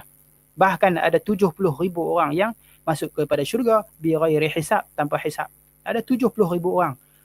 Allah bagi kepada umat Muhammad ni 70,000 orang masuk syurga, tak payah hisab-hisab dah. Hisab ni tuan-tuan lama. Ada sebahagian riwayat, bukan, ada banyak riwayat cerita tentang padang mahsyar, tapi saya ambil satu riwayat cerita bahawa di padang mahsyar kita akan duduk di situ 50,000 tahun. Sebelum kita masuk neraka atau syurga, duduk di padang mahsyar saja, ada sebahagian riwayat menyebut 70,000 tahun. 50,000 tahun. 50,000 tahun, bukan 50 tahun. Bukan 500 tahun, tapi 50,000 tahun. Itu sebahagian riwayat. Sebab kita akan tempuh 50 stesen. Setiap satu stesen itu 1,000 tahun. Sebab apa? Kita nak jumpa semua orang daripada sekolah rendah, sekolah menengah, jadi masuk kolej, universiti, kerja, kita berjiran dengan orang. Semua orang seumur hidup kita akan jumpa belaka. Hak mana kesilap kita walaupun sikit, walaupun kita pergi ambil daun kat rumah dia, pokok daun kat rumah dia, akan dikira. Kucing-kucing hak kita sepak, dia akan main tuntut bela. Semut hak mana kita zalimi, hak mana kita bakar, binatang hak kita zalimi, semua akan tuntut. Lama. Maka tanpa syafaat Nabi, macam mana kita nak bertahan? Maka Nabi masuk 70,000 orang ke dalam syurga. Bighairi hisab, tak perlulah hisab lama-lama. Tak perlu hisab lama-lama. Tapi Nabi kata tak cukup. Ya Allah, minta lagi. Ya Allah, tak cukup lagi, nak lagi.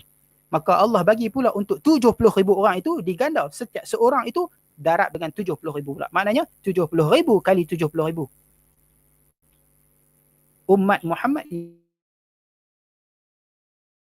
yang masuk syurga bighairi hisab, masuk ke dalam syurga. Maka sentiasalah Rasulullah ni minta, tak berhenti kepada Allah, minta untuk umat dia masuk ke dalam syurga. Hatta hak duduk dalam neraka sekalipun Rasulullah akan minta, sebab disebut dalam riwayat hadis, Tuhan kata, keluarkan siapa-siapa daripada umatmu yang ada iman dia walaupun sebesar zarrah yang kecil sekalipun, boleh keluarkan semua. Mai masuk syurga. Rasulullah pergi tarik tu. Hak mana hak terjun dalam neraka dah tu. Tarik buat keluar. Tapi tak tahulah bila boleh keluar kan. Sebab ramai umat Rasulullah. Sahabat pernah tanya, ya Rasulullah, dalam ramai-ramai manusia ni engkau boleh kenal ke kami? Rasulullah kata kenal. Sebab apa? Kalaulah Rasulullah kata kalaulah di satu padang ada kuda-kuda hitam semua hitam. Tapi ada kuda-kuda yang ada tompok putih di dahi dan belang putih di kaki dia. Boleh cam tak? Rasulullah tanya kat sahabat. Lebih kurang lagu itulah bahasanya. Sahabat kata boleh, tentu boleh ya Rasulullah. Jadi Rasulullah kata aku kenal umat aku ni sebab umat aku akan datang pada hari kiamat ghurran muhajjalin. Ghurran muhajjalin ni dalam keadaan ghurrah, bercahaya muka, dan muhajjal yang mana bercahaya anggota. Apa makna ghurrah muhajjalin ni? Orang yang berwuduk, yang melebihkan basuhan wuduknya. Kalau di bahagian muka yang wajib, hujung rambut sampai hujung ni kan, antara telinga-telinga itu yang wajib. Lebih dipanggil ghurrah. Lebihkan basuhan kepala sampai telinga, sampai ke bawah-bawah ni, itu dipanggil ghurrah. Maka siapa yang mampu, Nabi kata, panjangkan ghurrah dan tahjilnya. Tahjil ni apa? Basuhan tangan dan kaki. Wajib basuh tangan sampai siku. Adapun lebih daripada siku sampai atas sekat bau ni, ini dipanggil tahjil. Begitu juga kaki dipanggil tahjil. Jadi siapa-siapa yang wuduk, dia lebihkan ni sampai ke atas ni, di kaki pun naik sampai betih nak rapat ke lutut, maka kawasan yang berwuduk itu akan bercahaya. Ghurran muhajjalin ini Nabi kata min atharil wuduk, daripada kesan wuduk. Maka umat, khususiat umat kita ni bercahaya di pada mahsyar nanti, maka Nabi kita kenal. Maka Nabi kita pun bagi syafaat.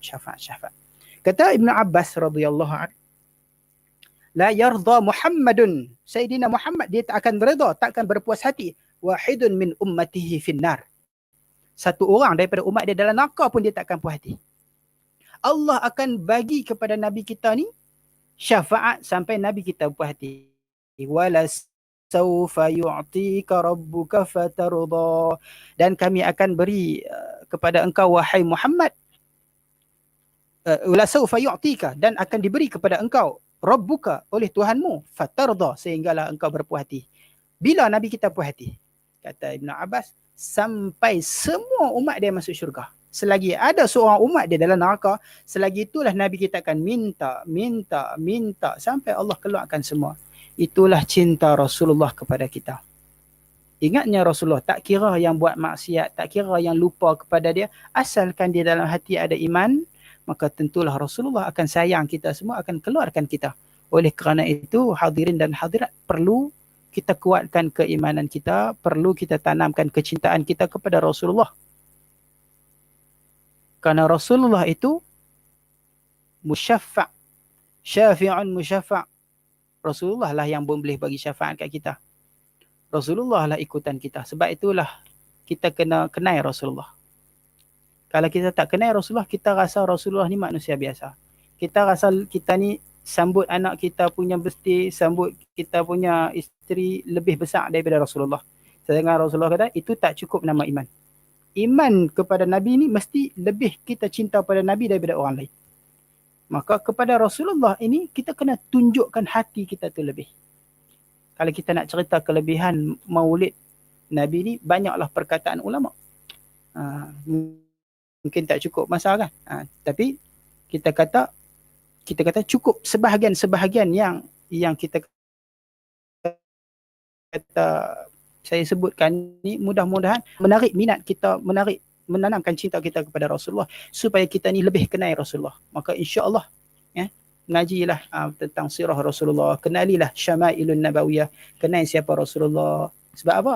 Sebab mudah-mudahan kalau kita cinta pada Rasulullah, kita boleh melihat Rasulullah di dalam mimpi. Tentu kita ni orang yang beriman, kalau ada namanya iman di dalam hati kita, tentulah kita teringin sangat nak tengok Rasulullah. Walaupun sekali, walaupun sebentar, walaupun di dalam mimpi.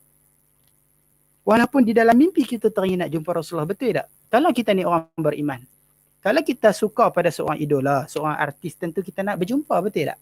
Kalau kita ni suka artis mana-mana ke, tentu kita syok lah kalau boleh berjumpa, boleh ambil autograf, boleh ambil ini, boleh ambil gambar. Maka kalau kita kata kita Rasulullah, pernah dah ada dalam hati kita, teringin nak jumpa Rasulullah, teringin nak lihat Rasulullah. Kalau tak ada, kena tanamkan cinta. Sebab siapa yang melihat Rasulullah di dalam mimpi, maka sesungguhnya dia melihat Rasulullah. Kenapa? Sebab syaitan, kata Rasulullah, tidak boleh meniru Rasulullah. Allah tak izinkan, tak beri keizinan kepada syaitan untuk menyerupa Rasulullah di dalam mimpi kita. Sebab tu kita ngaji Syama'il Nabawi. Sifat-sifat Rasulullah tu macam mana? Bila kita kenal sifat Rasulullah, bila datang di dalam mimpi, oh ini Rasulullah. Siapa yang berjumpa dengan Rasulullah di dalam mimpi, maka dia akan bertemu dengan Rasulullah juga di pada mahsyar, insya-Allah, di dalam syurga, insya-Allah. Mudah-mudahan Allah himpunkan kita bersama di pada mahsyar nanti bersama Rasulullah, di bawah naungan Rasulullah, masuk syurga bersama dengan Rasulullah, bersama orang saleh, bersama para sahabat, bersama Rasulullah. Mudah-mudahan Allah ampunkan dosa-dosa kita semua. Jadi sekarang pun dah jam 10.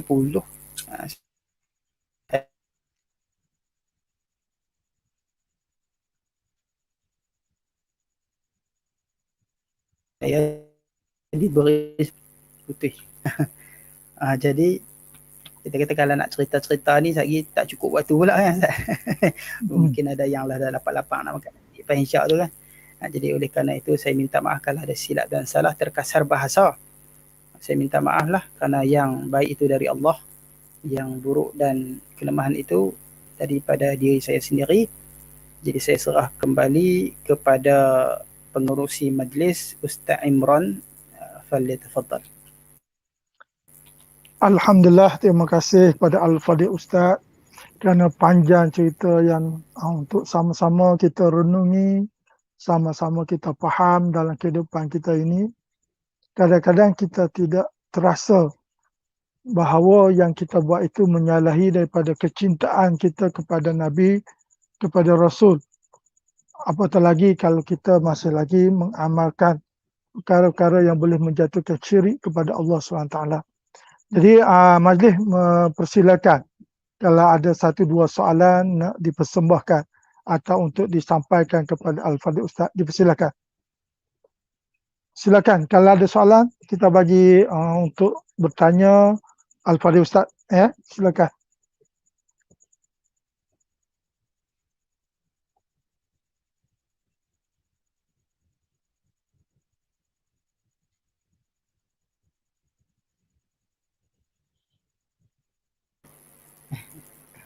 Ada nak tanya, silakan. Tanya simpul-simpul boleh jawablah, insya-Allah.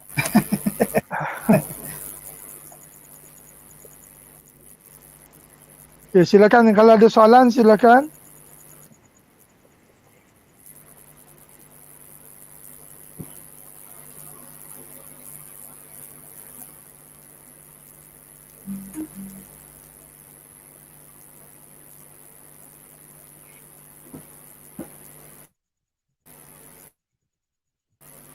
Terima kasih Ustaz, sama-sama.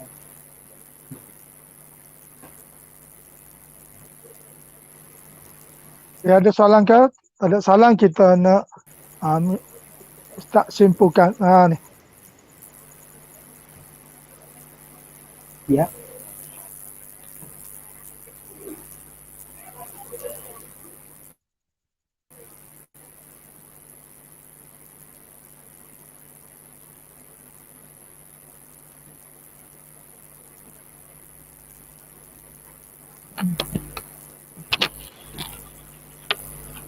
Assalamualaikum.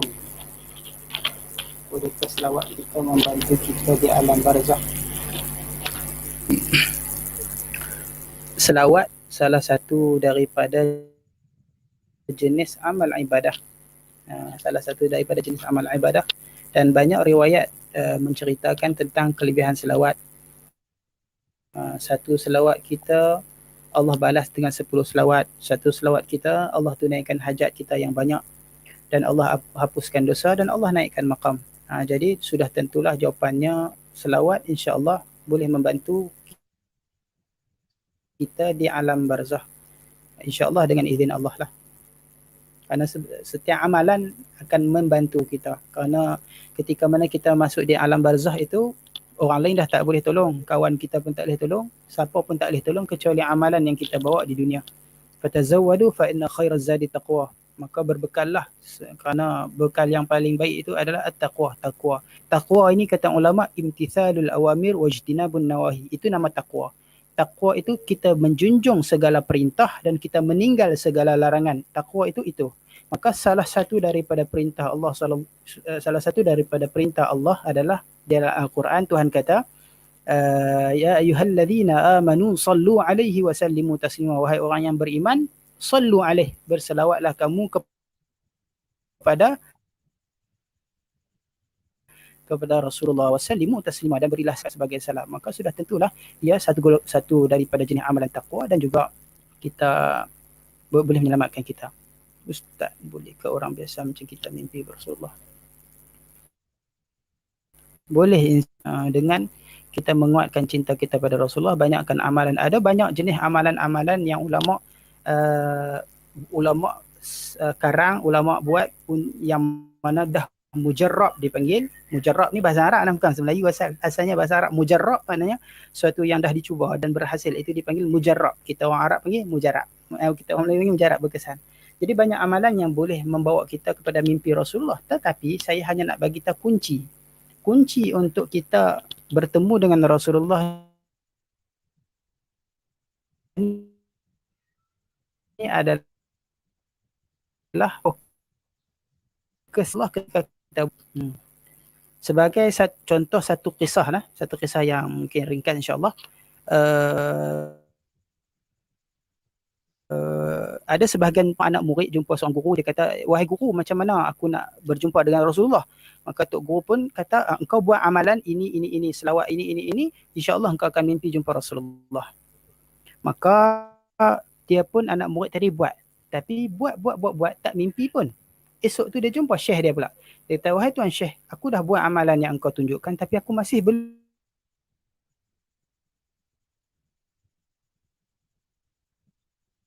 mimpi bertemu dengan Rasulullah. Malam tu jamuan makan depa, syekh tadi bagi tahu kepada tukang masak,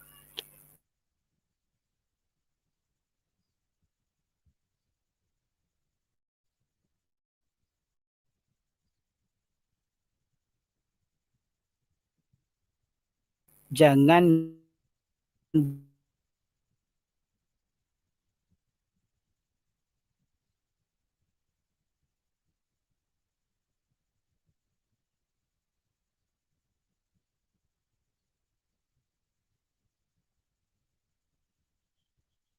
bubuh garam.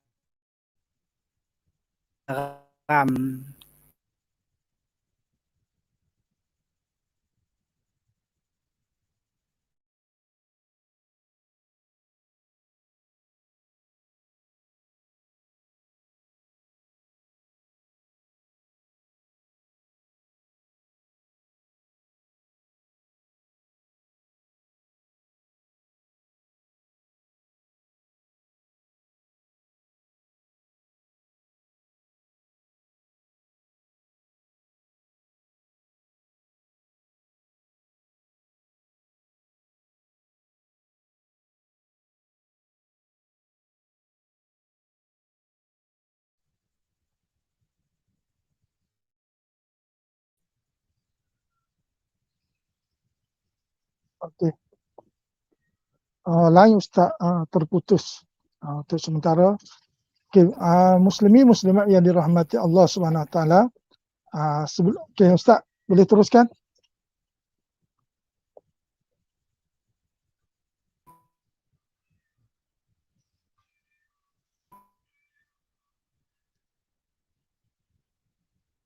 Muslimat yang dirahmati Allah Taala, sebelum kita meneruskan lagi, okey sila Ustaz, sila. Okey dapat. Silakan Ustaz, sila.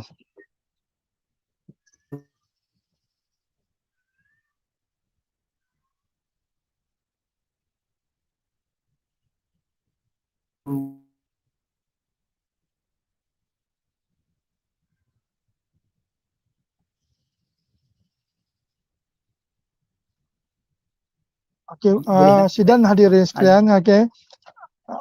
Okey, lepas daripada ceramah nanti kita akan ada selawat yang akan dipimpin oleh Ustaz Ahmad insya-Allah. Jadi sebelum tu muslimat yang dirahmati Allah Taala, ketika mana di pada masa nanti seperti mana yang disebut oleh Ustaz Ahmad tadi, bagaimana kita kalau kita tengok ada yang Nabi panggil ummati, umatku, memanggil umatku, tetapi datang malaikat menyekat lagi. Kenapa? Walaupun mereka ini berselawat dan menunaikan solat, tetapi perkara yang dilakukan ketika mereka berhidup di dunia itu, mereka syirik kepada Allah SWT. Jadi perkara itulah yang paling besar dalam kita yang menyebabkan halangan untuk kita mendapat tempat di sisi Allah Ta'ala kerana melakukan min kabair, iaitu dosa besar, iaitu syirik kepada Allah Subhanahu Wa Ta'ala. Jadi kita naklah menjauhkan diri kita daripada perkara-perkara yang boleh mendatangkan syirik kepada Allah SWT. Jadi muslimin, muslimat yang dirahmati Allah Ta'ala, insyaAllah kita rasa sekali itu saja untuk pada malam ini, kerana line yang ada pada Ustaz terputus. Jadi kita minta Ustaz membimbing atau membawa kami untuk berselawat, insyaAllah. Silakan Ustaz. InsyaAllah. Okey Ustaz. InsyaAllah kita selawat, selawat sama-sama insyaAllah. Ya, okey insyaAllah.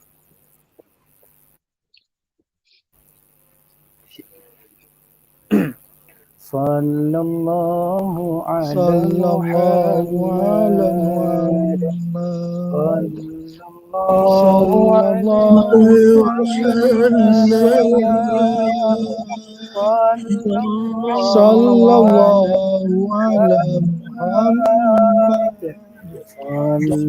Sallallahu alaihi wasallam.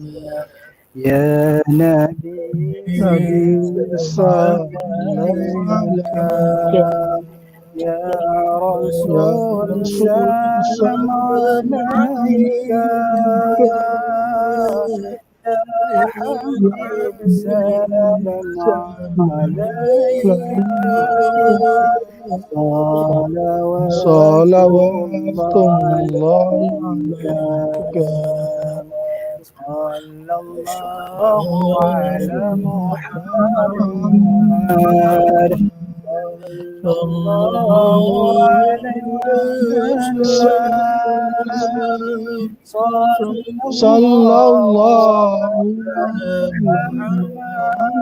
alaihi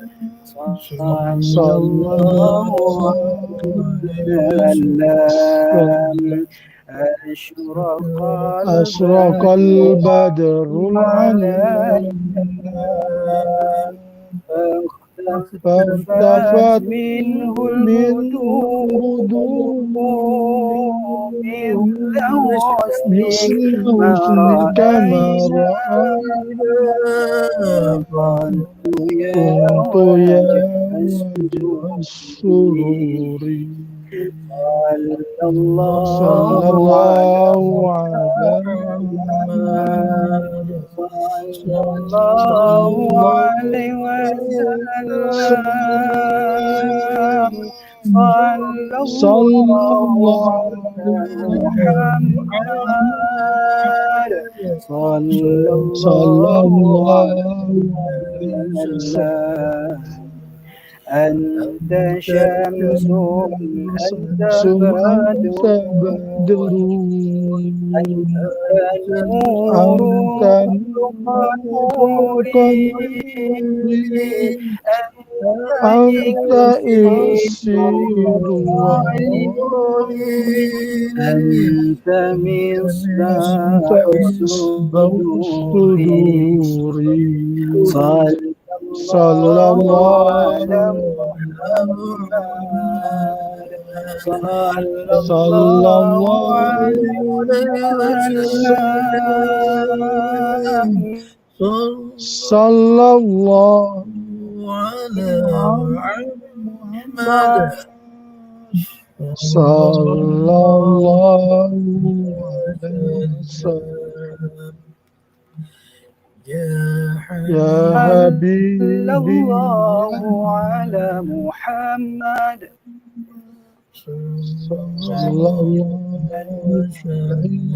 يا عروس الخفقين يا مؤيد يا ممجد يا إمام القبلتين صلى الله على محمد صلى الله عليه وسلم صلى الله على محمد صلى الله عليه وسلم اللهم صل وسلم وبارك عليه وعلى آله. Terima kasih semua. Alhamdulillah, terima kasih kepada Al-Fadhil Ustaz Ahmad Ismail alias Satimi pada malam ini. Dengan ceramah beliau ini memberi sedikit sebanyak pada kita untuk lebih dekat kita kepada kecintaan kepada Rasulullah sallallahu alaihi wasallam. Semoga Allah memberkati Ustaz dan seluruh yang hadir pada malam ini. Dan sebelum akhir, marilah sekali lagi saya mengucapkan jutaan terima kasih kepada Tuan PPD Cik Muhammad Akhir bin Abdul Latif yang sudi bersama kita pada malam ini bersama barisan pegawai-pegawai PPD yang berusaha Puan Hajah Roslina binti Haji Ishaq, Pengetua Cemerlang SMK KDSK merangkap penyelaras untuk majlis sambutan Maulidur Rasul. Seterusnya kepada semua pengetua yang hadir pada malam ini daripada SMK Batu 10, dari SMJK Dinding, SMK Seri Manjung, SMK Ambrose, SMK Metodis Setiawat, SMJK Nanhua, SMK Pengkalati LDM, SMK Tok Perdana, SMK Raja Syariman dan juga SMK Cakap Beruas selaku penganjur bersama pada majlis sambutan Maulidur Rasul untuk tahun ini. Dan juga semua AJK yang bertukuh lumus daripada guru pendidikan Islam daerah Manjung dan semua hadirin hadirat, ibu bapa, para pelajar, muslimin, muslimat. Moga-moga kita semua mendapat rahmat dan barakah daripada Allah Subhanahu Wa Taala, insya-Allah di dunia dan di akhirat. Jadi untuk akhirnya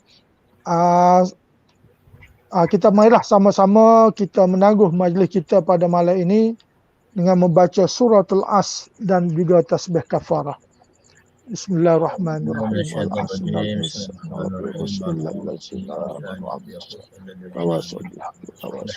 Bismillahirrahmanirrahim. Wal 'asri innal insana lafi khusr. Lallazina amanu bil haqqi wa tawassaw bis sabr.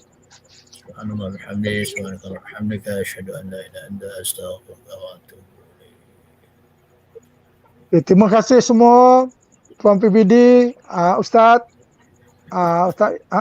Ahmad Ismail, terima kasih dan semua yang hadir mana. Okey, terima kasih semua. Okey, terima kasih semua. Okey. Wabillahi taufiq wal hidayah. Wassalamualaikum warahmatullahi taala wabarakatuh. Assalamualaikum warahmatullahi wabarakatuh. Amin. InsyaAllah.